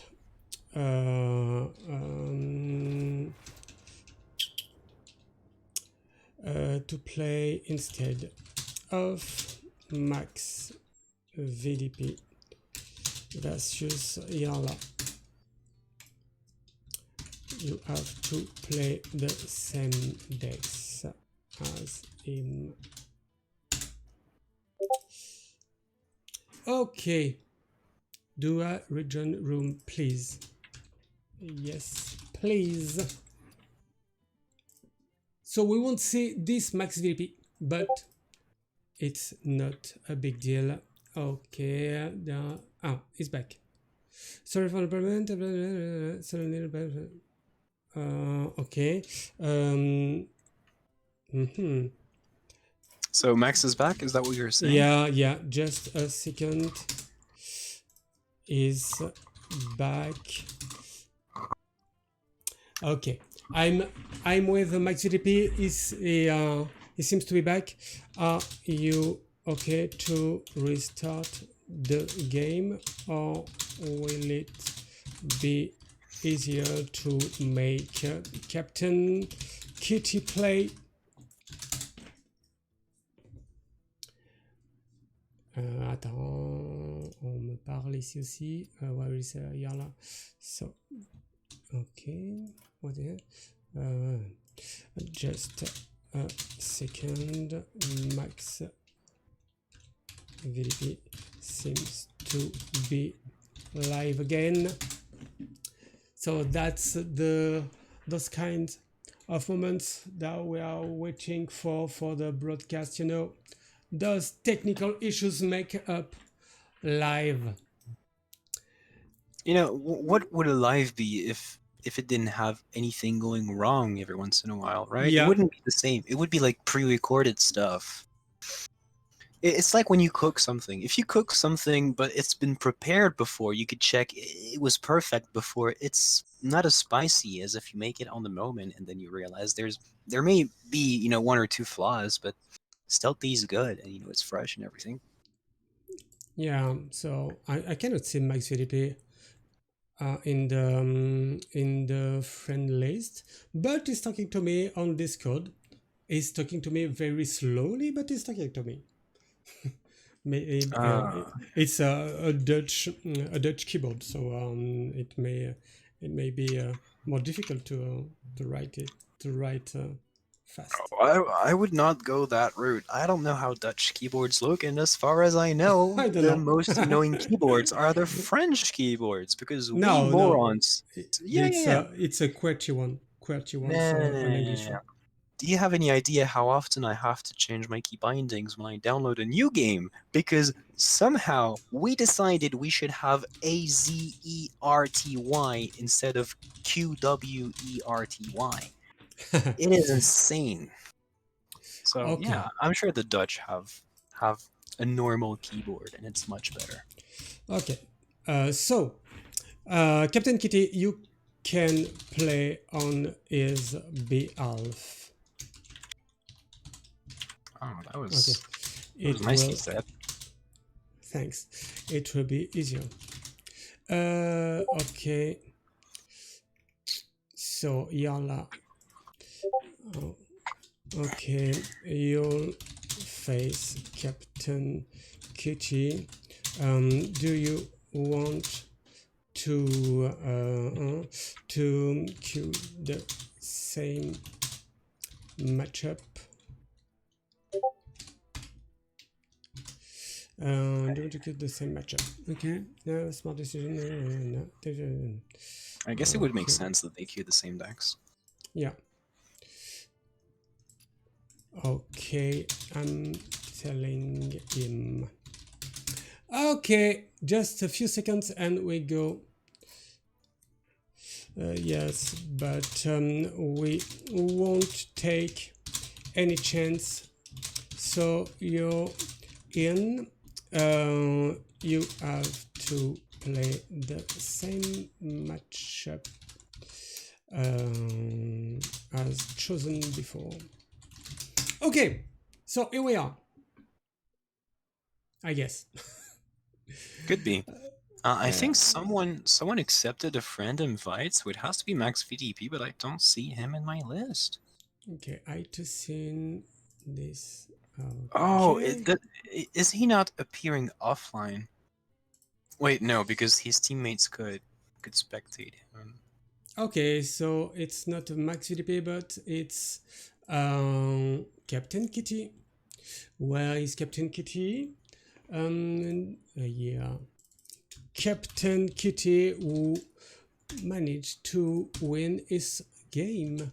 Is BO3 the first one, and I'm leaving Yala.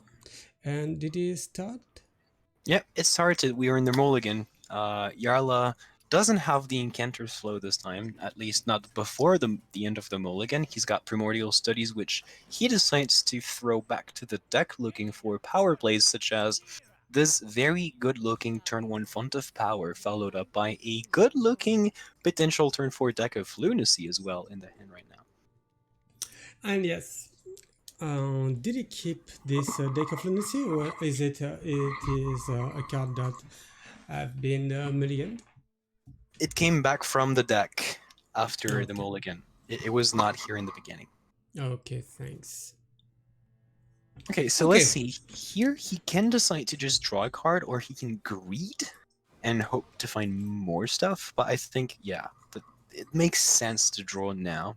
Means you're going to maybe struggle to play this Brain Freeze on turn 3 and have it kill something, but you've gone one card deeper in your deck. And this efficient Octobot on 2. Yeah, you know what's efficient? Yeah, Tommy. Thalnos Brain Freeze killing the Octobot so it does not have its effect proc. Yes. That was a great draw. And Thanos is still here. This card that it's not fancy, but really useful on those kind of decks. Yeah, it's that little bit of something plus a little bit of something else for a reasonable amount of mana that does reasonably well in the decks where it's played. It feels like a very well balanced card overall, and it can make the difference. Just like here, like think about it. Captain Kitty's hand right now. If it was reduced by the effect of the Octobot, it would have been 1, 2, 3, 4, 5, 6 mana cheaper. So turns out the balance card has a huge impact on this game from the get-go.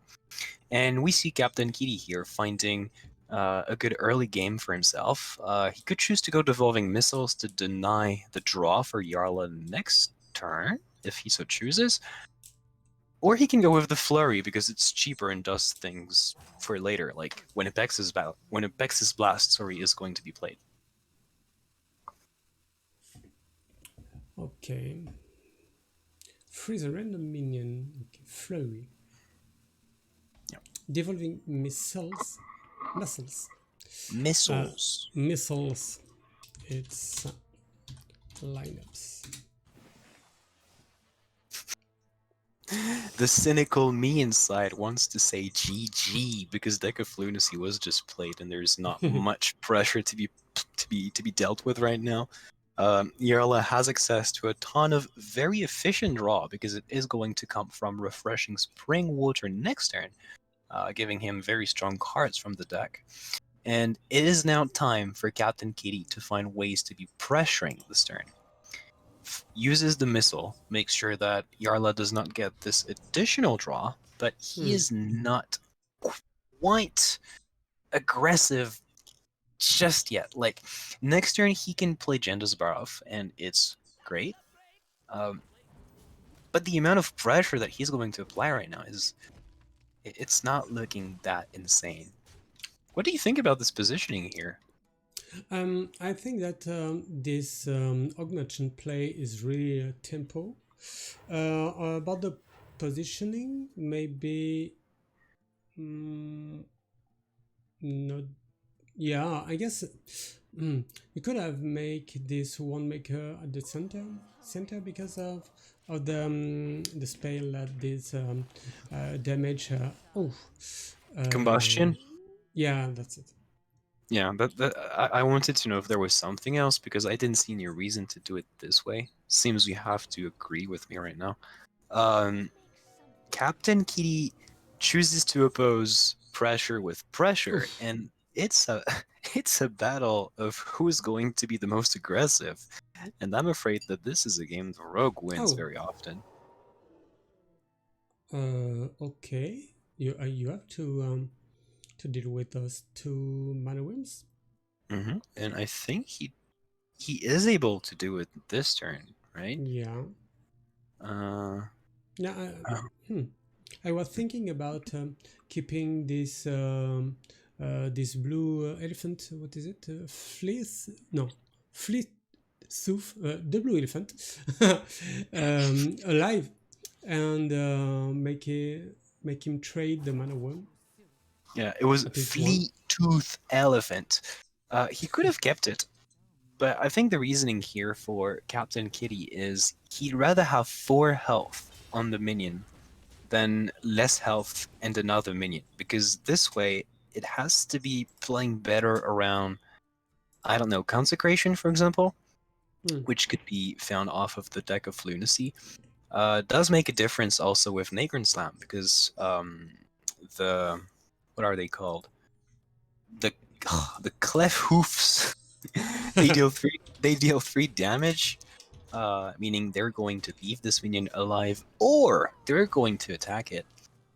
So Captain Kitty here, not doing too bad of a job keeping himself at a reasonably high amount of health so far.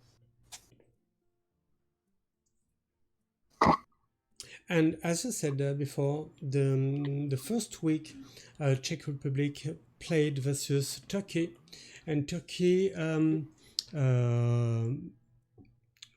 issues with choosing their decks twice because they were thinking there was a conquest tournament instead of last hero standing, and Czech Republic chose to not take the win and make the rematch twice. So it's really a fair play about us, about them. Yeah, sportsmanship is always the right play in a tournament. Sometimes, it can be like the finals of the World Championship and there's a lot of money on the line. Maybe with stakes like these, it's understandable that you decide to accept your opponent punishes themselves by not reading or following the rules properly. But in this case, we're a community that is trying to enjoy the game as much as we can, reuniting players from every country possible to make things great for everybody. And I really, really appreciated that gesture from Team Yeah, Czech Republic. yeah, yeah. But I assume that the first time it's okay, as you said. But the second time, maybe I wouldn't have been as patient. Yeah, but now they get us to talk about how great a move it was from them. So Yeah, maybe they've been rewarded, and it's natural. It is well deserved rewards here, I think. and Um, look to this arbor up incoming arbor up with this keyword in ivory. it looks good. Yeah. It looks really good. Maybe you have to take the running carvings and not play the arbor up right now, but with running carvings, and then you have the very good arbor up. Nah, that's it. Yeah, chooses to Okay, do it okay. another way. Another He is another going way. to lose. Oh, I was gonna say he's going to lose a train, but no, he's not. He's going to maximize everything, and this is something he's famous for. It's huge. What is huge? The board? My dick. Sorry, it's Ooh. the bodies as well. Why do you ask that? I didn't ask anything. It's oh okay, all good. Oh my lord. You didn't see that coming. I didn't see that coming at all. Anyway, yeah, as I was saying, Yarla is famous for maximizing everything he can maximize, and here he chose to maybe not deal extra damage, but made the biggest board possible with the biggest stats possible, and you know, made it as difficult, sorry, as possible for his opponent to deal with it, and gets a W off of that. Good job, Yarla. But now it means that we are going to see the priest. And it's a good day because we are commenting priest right now. Priest is nice. Priest is always nice. And if Yarla wins this match, it's over, and the Czech Republic will win this third round of the Max League of Nations, making them to 2-1. Yeah. I think that the Czech Republic lost against Turkey round 1, so Yeah, losing right now could be the difference maker between qualifying or not qualifying for playoffs. I don't know exactly how they've done in between week 1 and right now, but I think they it's won the second match. okay. And They are this, I 4-1 guess, is right now. week number 3, right? Yeah. Okay, so it could be the game changer here, and it's all down to Yarla and Captain Kitty, because I guess if they play against each other, maybe it's. I mean, it is the Dutch team 1-1, just like. Dutch is The Czech. 0-2 right now. Oh, okay. Okay, so it could So be. they really have to win. Yeah, basically they both need to win. I think. Yeah, There's but like what 5 teams in each group. six, because 5 6 teams. it's not 5 rounds. that good to 5 rounds, but 6 teams. Okay, so a second loss here is going to be a big problem. Anyway, if we want to look at the game real quick, we have Yarla, who has not played Encounters Flow 1-2, does not have, never mind, Lunacy coming for turn 4, and things were looking a bit difficult. But here, you see, Team Czech Republic has deck of Lunacy. They can already follow it up with Refreshing Spring Water on the following turn, and well, the priest is going to have to find answers because Nagrin Slam is a thing.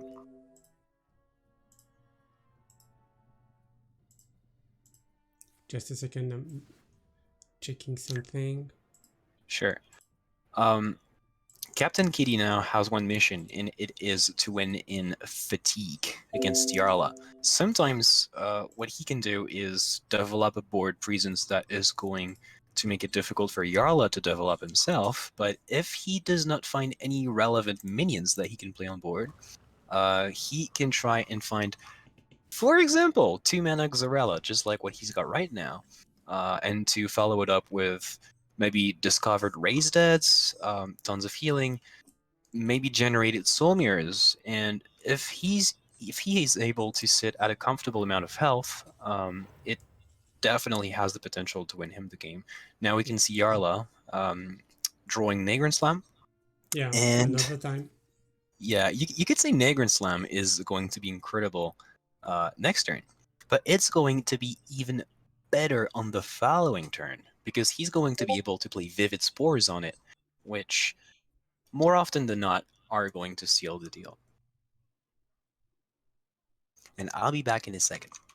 Yeah. Okay, so with this crime session, 2 cards will be drawn, and I guess the brain freeze will be casted on this copied. Maybe I will here. No, they want to draw with Thanos. Okay, and one more arbor up. Okay, yeah, there is sound. Okay, on Captain Kitty's side, another Scorpion here. And We're back. yes, nothing very fancy has been made, but another arbor up in Yala's end. Which means damage in stats on the board. Yeah. Usually what you want if you're the mage. As I said Okay. before, Captain Kitty has to find answers, and I don't think there's that many of them in his hand right now. Yeah, you Oh, don't never want to. mind. There's the mirror.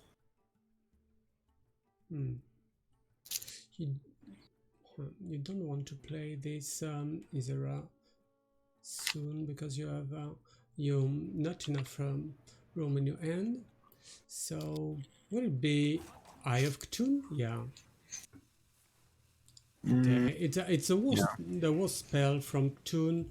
So when you can play it. Yeah, it's difficult to get rid of when it's in your hand, and sometimes, even if you're not going for the Cthulhu game plan, it's just really nice to get rid of it, because you need more better cards in your hand against this matchup. So right now the mage is mage, hunter, and then what is it?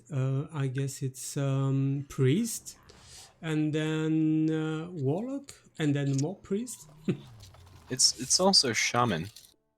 Shaman? Which one? Vivid Spores. Yeah, Okay. it's a shaman card. I thought it was priest. Okay, Okay, very okay, interesting it's blue. here from Yarla, deciding to play the Vivid Spores before the Nagrin Slam. I guess he understands that in the matchup, if you wait for too long, it doesn't make any sense to play the Vivid Spores anymore, because they can play Mirror, they have clears after the Mirror, and they've reduced their hand by a lot of mana. So trying to, scale the pressure slowly but steadily is very often what works best in this matchup. Oh, Pride's Fury is going to change a lot of things. Oh, a good one. Don't you want to wait for one more turn to this Negan Slam to play this Pride's Fury on it? I would be tempted. I feel like clearing the board now is pretty good. Maybe ramping mana this turn is also nice. Deep Freeze is quite good. It is. Okay. Okay, Yarla going with the aggressive line here of playing minions the turn they can be played. This way it gives them less time, to Captain Kitty to find answers, but as we know, the answers are already here. Yeah. And he's going to make nuggets off of these clef hoofs, I'm afraid. Crumble. Yeah, crumble. Crumbles. Clef hoof crumble, my favorite plate for my favorite dish for dinner. Okay, I don't know the word in English. Didn't know. So Xyrella. Yeah. Clafoutis. Is it clafoutis en français? What word? The one you talked about. I said dish, right? Yeah. Clef hoof crumble. Clef hoof is the name of the minions that are summoned with Nagrin slams. Okay. So it's a crumble made of clef hoofs. I'm gonna make a little nap and then I'll be back. Okay. Sorry, because we were talking about food. So I don't know if you spotted it, but just a second with this turn here with a deep freeze maybe. He's got survival of the fittest. It's not Nigran Slam. Is it Soul Mirror? But I've lost 15 kilos in the last 103 days. Oh, congratulations! How did you do that?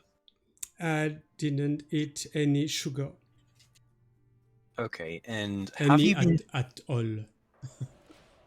any at all? Oh my gosh, what a terrible life this must have been. Have you eaten Yes. any clef hoof crumble since you lost that No, amount of no, weight? no, thanks. Okay. Well, I hope you've been delighted to see that Captain Kitty has himself eaten the clef hoofs. Um, If you go on like this, I'm gonna talk about your dog one more time. oh, are you saying I'm tempting you and it's bad? You're daring me.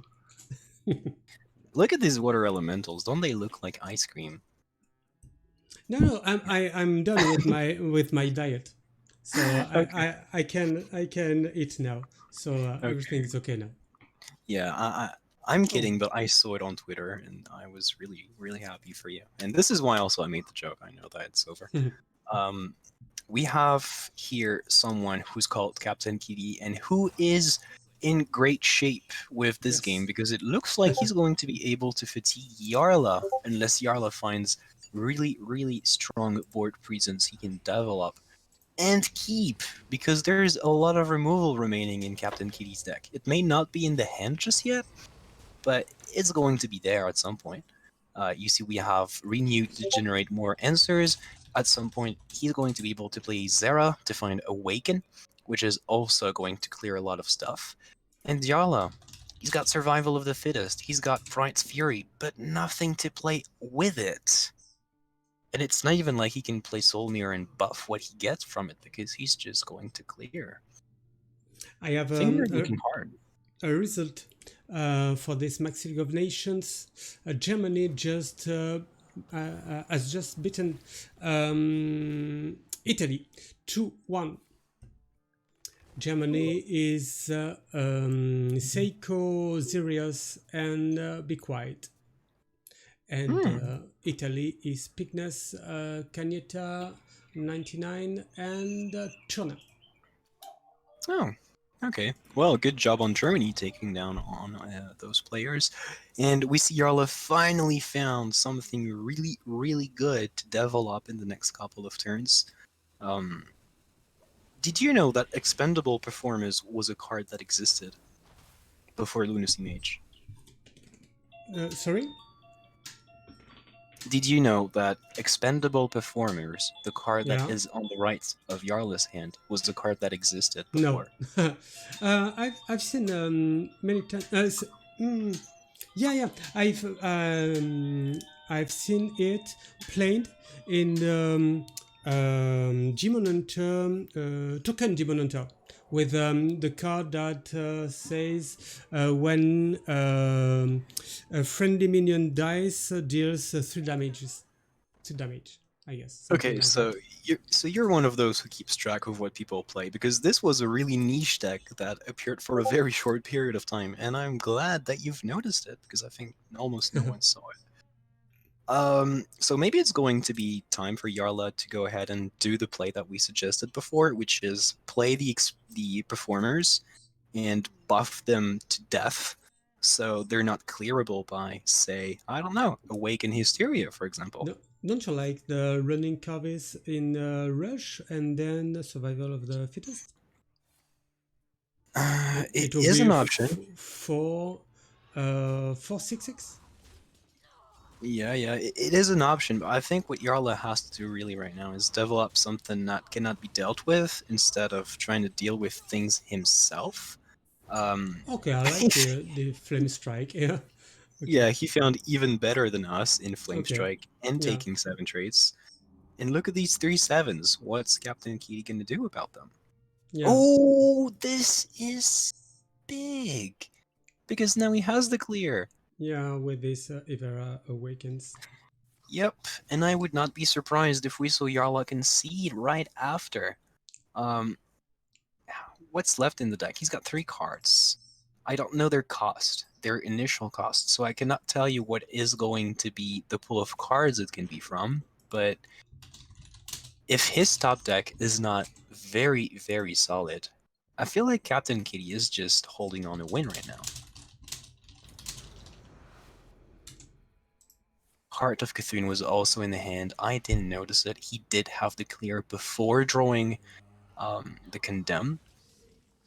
And this is not what you want.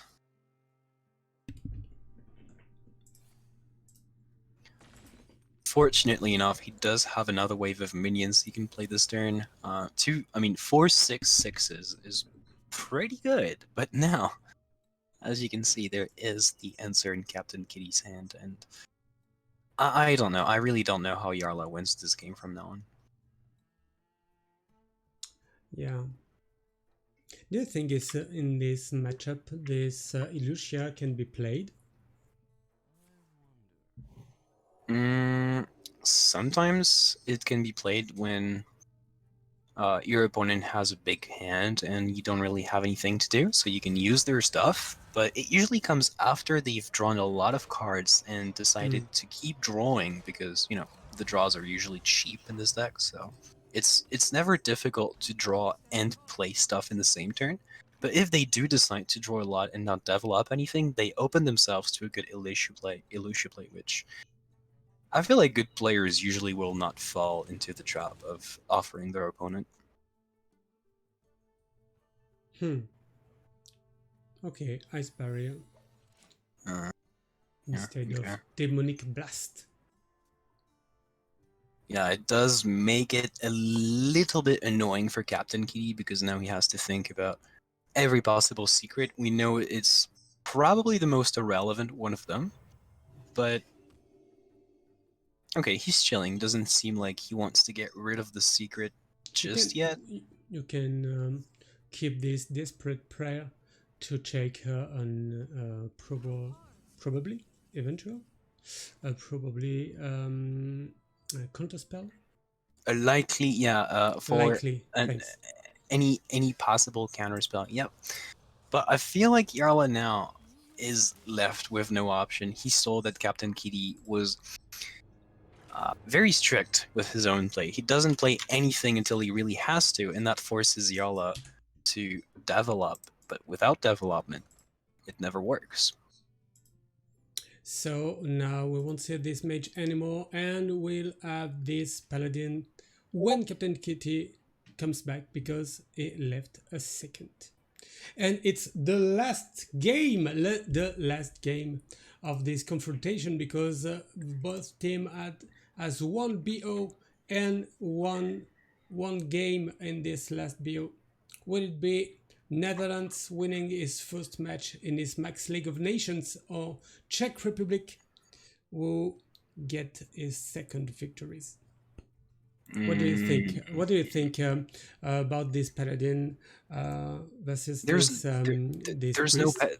there's no paladin. Yarla brought a warlock instead. Oh, Um, sorry. I'm gonna. no, Oh yeah, don't go take a yeah. nap just yet. You can wait That's it. until the end of the Okay. stream. But No. uh, It have been prepared but not displayed. So I just had to click on the eye in Streamlabs, and then the the warlock. Incredible. yep, the warlock appears, and you asked me about the matchup. Well, I think Yeah. warlock has to be the most impossible matchup for priest to win. Because Ticketus is not something they can play Yeah. around if they do not have the coin and a 1 mana Elusia, Hmm. uh, which, you know, sometimes you can go on turn 7, say, play coin Elusia, play Ticketus before it's corrupted, and somehow you win games. But right now, I don't think it's going to work. Yala is going to go through his deck, try to find anything that corrupts Ticketus, play Ticketus, and Hmm. basically just control the game from there. And Captain Kitty does have one way he can possibly um, win through Ticketuses, and it is the Proto Drakes that can come out of Draconic Studies. He could try to generate Raise Deads and maybe, I don't know, play Soul Mirror, play Hmm. Raise Dead so he gets Ticketuses back and somehow be fast enough to make it a relevant thing, but usually it's really, really, really inefficient. But for that, Yarla has to draw Tapping one Ticketus more. before it's in the bottom. Yeah. It can be. There is no card left in standard that draws demons. Yep. Sense demons, I guess it was. Yep. But you can draw two minions, but you're not sure to get this. Yeah, and a good alternative that people have been adding to their decks since the rotation is Backfire, a card that we have not seen played in Standard last expansion, except for, I think, Bruto, who played it in Zulok at some point. Mm. Um, but instead of drawing 2 demons, it gives you 3 cards. So usually, it's efficient enough to give you what you want in the long run. And look at this guy, Yarla, live tapping, playing everything he can play, maximizing hand size and board presence at the same time, just to make sure it doesn't get snowballed by, say, a randomly generated Psyche split on this minion. Does have the answers already in his hand. Could play, well, Siphon Soul, which is a really good pickup right now, or Ogimenser, followed up with Cascading Disaster on the following turn. Mm. Okay, you can siphon soul this, as you said, but maybe Augmentor is interesting right now. Yeah, I kind of like Ogremancer, but there's not that many minions in Captain Kitty's deck, so maybe he wants to play the Ogremancer as a 3/7 that's going to threaten something at some point. Uh, yeah, Okay. uncontested minions on the board are annoying for Priest in general, so why not? Could play 2 minions here. Yeah, 10 cards in end, but you can corrupt the 2 cascading disasters with Yep. this Augmentor. Yep. He could play Ogremancer Arm of Vendor Pass, or he could play Ogremancer Coin Life Tap because he wants to go through his deck to find Ticketus if it's, say, in the bottom 15 or something like that. Okay. Thinking with his teammates, because you know that every players in a team can discuss every game, every place in every game. Oh, it doesn't want to play this. Okay, this does okay. Does it think it can be stolen? Maybe this Augmentor. Don't know why he's not playing it. Maybe we'll have him in interview at the end of the stream to ask him that. We could ask him, but I think we have the answer already. He wanted to life tap because, as I said, he really needs to find Ticketus to win this game. Yeah. And playing Ogremancer would have meant he had to play the coin to life tap this turn, when he could just basically do it next turn or even later on. By doing it this way, he also guarantees that, say he draws Militia this turn, it's got 3 fragments that are going to be 3/3s with Rush. We could ask him about how he approaches the game, the matchup though. Like, does he want to prioritize life tapping? Does he want to prioritize minions? Is it a bit of both? Is it a bit of both? We're going to have to ask them questions anyway, right? Yeah. Yeah, because this turn it could have made the same choice by tapping instead of playing it. So I Yeah, think there but is something that we can is ask him. yeah.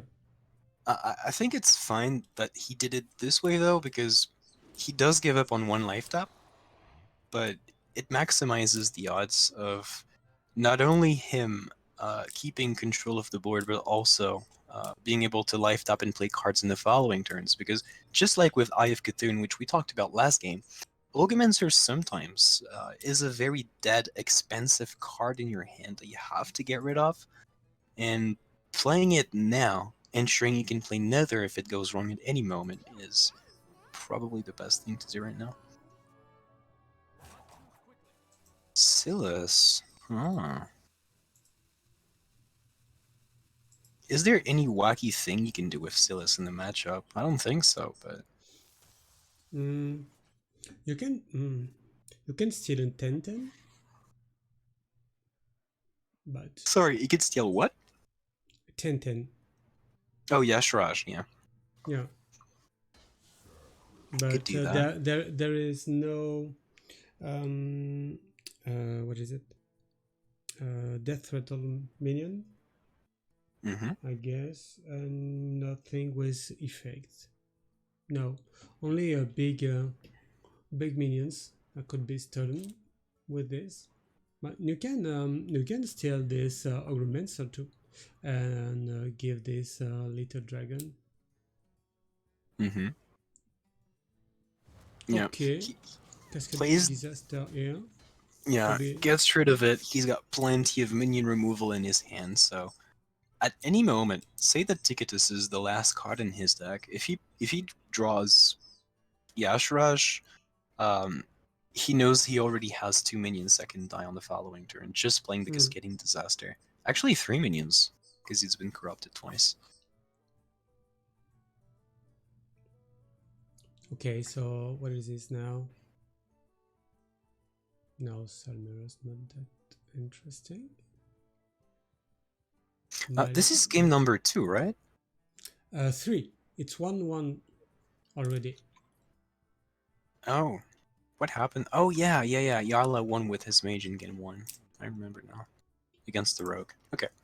So Okay, you can Maligos here and play this Desperate Prayer. Yep. You could also play Holus Might before, just so you have an additional Yeah. draw. Okay, on this way. Yeah, Xarella is okay too. But Malagos has the merit to develop something significant on the board. Yeah, and is getting you closer to your tune. Okay, what is this now? You cannot play Twisting Nether on a board like this because you are red. So you cannot corrupt this strongman. Yeah, No. I think the dream for Yarla right now would be to be able to play Backfire this turn and not overdraw next turn. So, one way he could do it is by playing, where is it? Drain Soul? Yeah. Then coin Backfire and then Tamsin Roam. I mean, he's got plenty of cards that can be dumped from the hand so he can go through his deck to find Ticketus. But he has to be careful though, because sometimes Captain Kitty is going to be on 10 mana, and sometimes Draconic Studies is going to find something really annoying to deal with. Okay. Okay. Second Cascading Disaster. And you have this Lucky Soul Order, the only copy of the deck that's been corrupted and is and draws. There is 16 cards in the Yalas deck, but I guess maybe 4 fragments. 4, yes, 4. Yeah. He played 1 Spirit Jailer and this order. And now is going to be time for him to play Xarella, recognizing that Yella did play into it. Yella, who obviously has to know that by damaging his opponent's face the way he did, he offered Captain Kitty a chance to play Xarella and clear the board. But in exchange, he's going to be able to do something out of these Drain Souls in his hand to hopefully play this Backfire or draw tickets with a life tap or something like that. Insight, is this going to be... Yep, it is Illusion now. Okay. Well, ticket is being drawn just now, meaning that There's no like Elucia backfire Ticketus for 10 mana next turn. He's going to be corrupted now and forever, meaning you never want to play Elucia and play Yeah. Ticketus anymore. Does decide to play the Spirit Jailer this turn instead of life tapping, which makes sense because now you know that you win the fatigue battle whatsoever, so you might as well just drop what you've got, make room in your hand for when you draw Yashraj, so you can make the maximum value out of it. Yeah. I had issue with the other lucky I don't know what, so I'm gonna check it. Okay. The Soul Hoarder. Yes, this one. Playing this with charge, and you don't want to get this corrupted card on charge because when you play it, um, you're often at the end of your deck and you don't want to draw anymore. So True. playing only one copy of it is really interesting. Mm, true.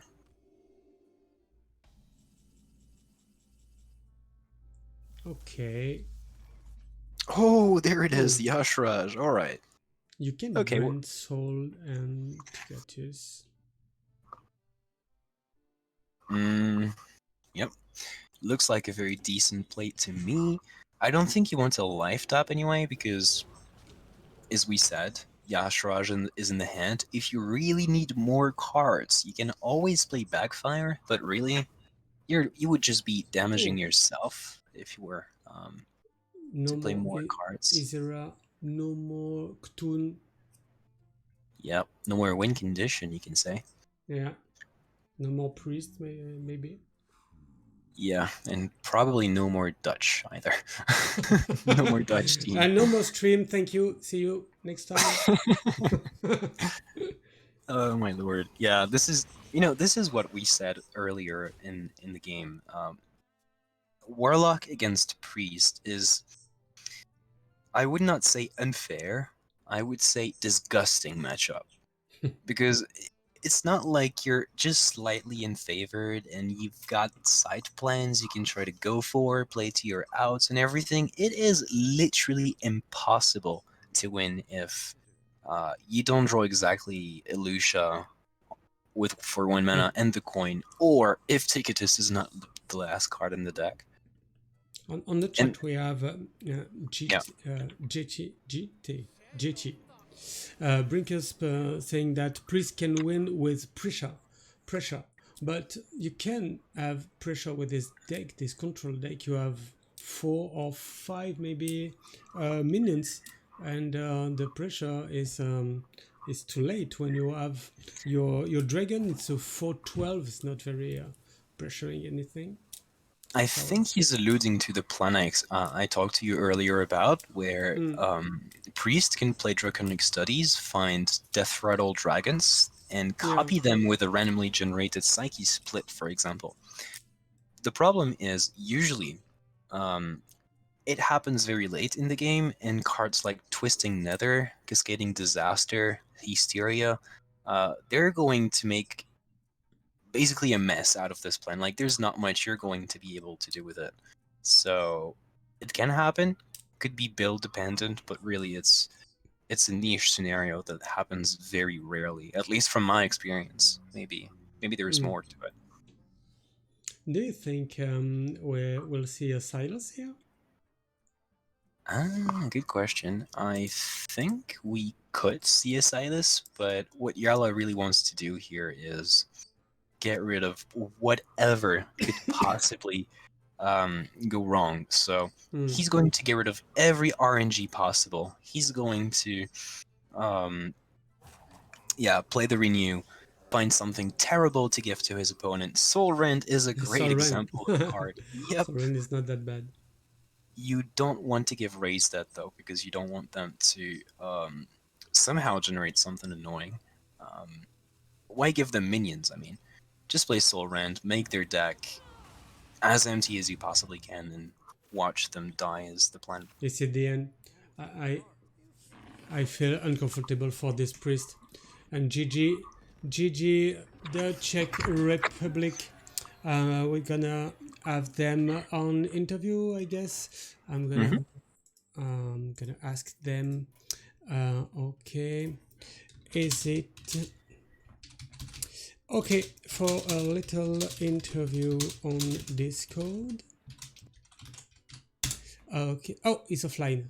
Captain Kitty is offline very quickly, so I'm gonna ask him on Discord. Where is he? Captain Kitty here. Okay, so I'm gonna check Yala too. Yala, where are you? Okay, it's not here anymore, so I'm gonna ask him on Discord too. Here. And I'm gonna ask him on Ninja. Okay, we have a yes from Yala and maybe Captain Kitty. Okay, the both of them. So we are trying to make a connection with them. I'm adding the guys. Captain Kitty is my friend, as you know, as Yala.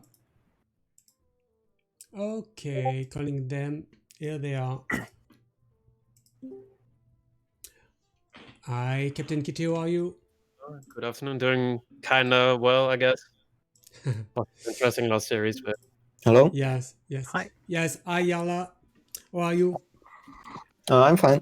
What about you? Yeah, fine. Really, big thank you for the games. You managed to win this the last BO3, and so the Czech Republic wins it all with, and now you're at 2-1 in this Max League of Nations. Yes. Captain Kitty, thank you to I've taken the place from Max VDP. oh yeah, no worries, it's fine.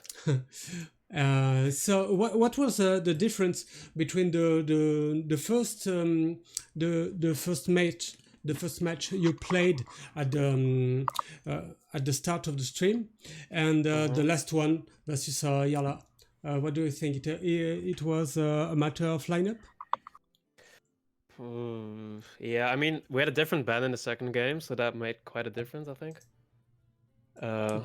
And yeah, I mean, we could beat Mage the second time, which didn't happen the first time, so yeah, I think that was the difference mostly. Okay. Yeah. And Yala, we had a question for you about not playing this Ogremancer on turn 6, I guess. You waited for the turn 7. Yeah, usually in this matchup, you don't really need like tempo plays. You just want to lift up and find your Ticatus, Jaraxus, and like Isharash. So yeah, we just went for the lift up every turn lines, and yeah, that's pretty much how you play this one. You want to lift up every turn, and because the Ogre usually doesn't do anything against Priest full of Hysterias and stuff like that. Okay. Kanapesh, do you have questions? I would have a question for Yarla. Looking at the lineups, I thought, okay, it's going to be both teams bringing the same 3 decks, as seems to have become usual now in the Max League of Nations. But you chose not to go with Faeli and Norwis's Paladin with an egg in it, and I was very sad because it looked so good. And you chose instead to bring your GM decks. So can you maybe tell us more about the lineup you brought, how you think it compares to the Paladin that your teammates brought, and how you feel about them in general right now? Yeah, like usually every week everyone brought like different stuff, but this week, and I usually like to bring my pet decks. And yeah, this week Norris forgot to like send his deck list on time, so finally had to submit the same lineup as him. So that's why he had the same decks. So yeah, that's pretty much the reason. Usually we had at least something different in each lineup. We never brought like the exactly same 3 decks. Okay. Yeah, but what about the Warlock this week when they brought Paladin? Oh yeah, it's just it's the deck that I like, and I think it's good in this format when we expect like rogues and priests. Fair enough. It's not good against the OTKDH, but yeah, that was the ban. Okay, we've seen that you brought this Pale Mage. Do you think that Spell of Lunacy nerf is really impactful for this deck, or do you think it's just something that you can manage with? Sorry, you mean the Do you Kufila? do you think the deck is playable without Deck of Lunacy, and do you think it's better with it? Oh, I see. I think it's better with it for sure. Even though it got nerfed to 4 mana, I think it's still really powerful, especially in some slower matchups, like especially against Rogue, even Priest. This time he got fatigued, but on average, I think it's still decent against Priest. Maybe against like Control Warlock, you want to go for like the full burn plan with your deck. But yeah, I think you should still play Lunacy in your deck. Filey disagrees with me. He thinks it's good even without it, but yeah, I would always play Lunas. Okay, Captain Kitty, on your side, you Mhm. brought this rogue with Jandis Barov that has been nerfed too, as well Yeah. at the deck of Lunacy. This last 2-3 days, we've seen secret rogues coming up in the meta. Do you think that the rogue you brought is better than this secret rogue for this format? I mean, to be fair, we haven't really tested the secret rogue. We just thought this one was fine. Okay. We liked it so far. So yeah, I mean, it's not really reasoning behind it, I think. Yeah, you Yeah. held to what you knew and worked. Yeah, well. exactly. I mean, yeah. Okay. We do you didn't have really any- prepare that much, and I just wanted to submit decks we liked. So yeah. Yeah, well, that's quite good. Mhm. Do you have some further questions, Kanapesh? No, Or is seems it- good with me. Okay. Okay, guys, thank you for the games. Really, really nice from you to have been here with us and given this show. And see you next time. There are two rounds left on this group stage, Mhm. so everything is still possible. And thank you. Yeah, thank you as well. Yeah, thank you as well. Yeah. Thank you guys. Bye, guys. See you. See you Alright, see you next time. Bye bye. next time. Okay, so Kanapesh. So we've seen this win from Czech Republic. So here we are. Just a second. I'm displaying the win here with Captain Kitty. Captain Kitty didn't win the first match. Okay, I guess it was Good Out who wins the second match. Okay, and then I didn't manage to win the third one versus Yala. Do you think that with 0-3 now for Netherlands, it's over for them? I mean, it's your job to tell me. I don't know how it works. I think with I 5 think- rounds, 0-3 is Yeah, basically it's not really good. But you know, if there is any sort of spicy rule you implemented in there, I don't know, maybe it works. Yeah, But I don't think it works in most cases. Before this match, we were there. So Denmark and Turkey at the top of the group with 2 wins. Then Czech Republic and Greece 1-1, and Netherlands 0-2, as well as Slovakia. Tomorrow we'll have. Okay, just a second. Where was it? Okay, tomorrow we'll have Greece Slovakia. So both team as tonight to win to ensure their place in the following of this tournament. And then on Wednesday we'll have Denmark versus Turkey, the two teams that are in red in this group A. It's 11 past past 30, and I don't can speak English anymore because I'm tired. Yeah, we all have our limits. It's okay. So that's why I'm counting the cuckoo time. You know, I'm like Cinderella. At about 11, I'm changing into only Frenchman. That's it. Yeah. Some people turn into monsters, so you know, turning French is. Like your dog, maybe.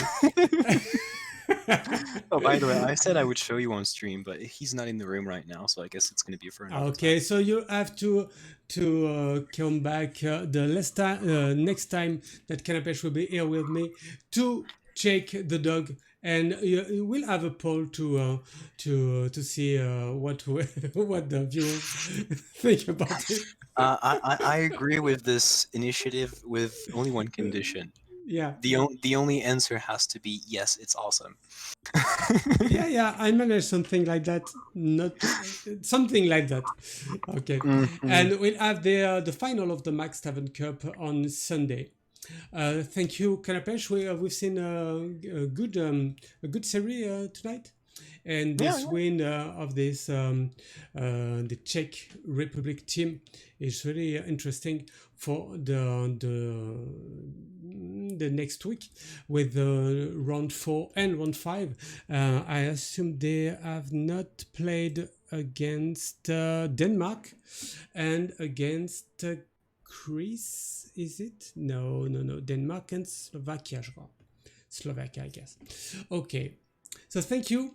And guys, thank you for having been here with us. Last word for you, Kanapesh. Thank you so much. My dog is beautiful. Chat is great. It's been a pleasure to be here as always. See you guys next time. We've been Max and Kanapesh. Bye. Thank you, guys.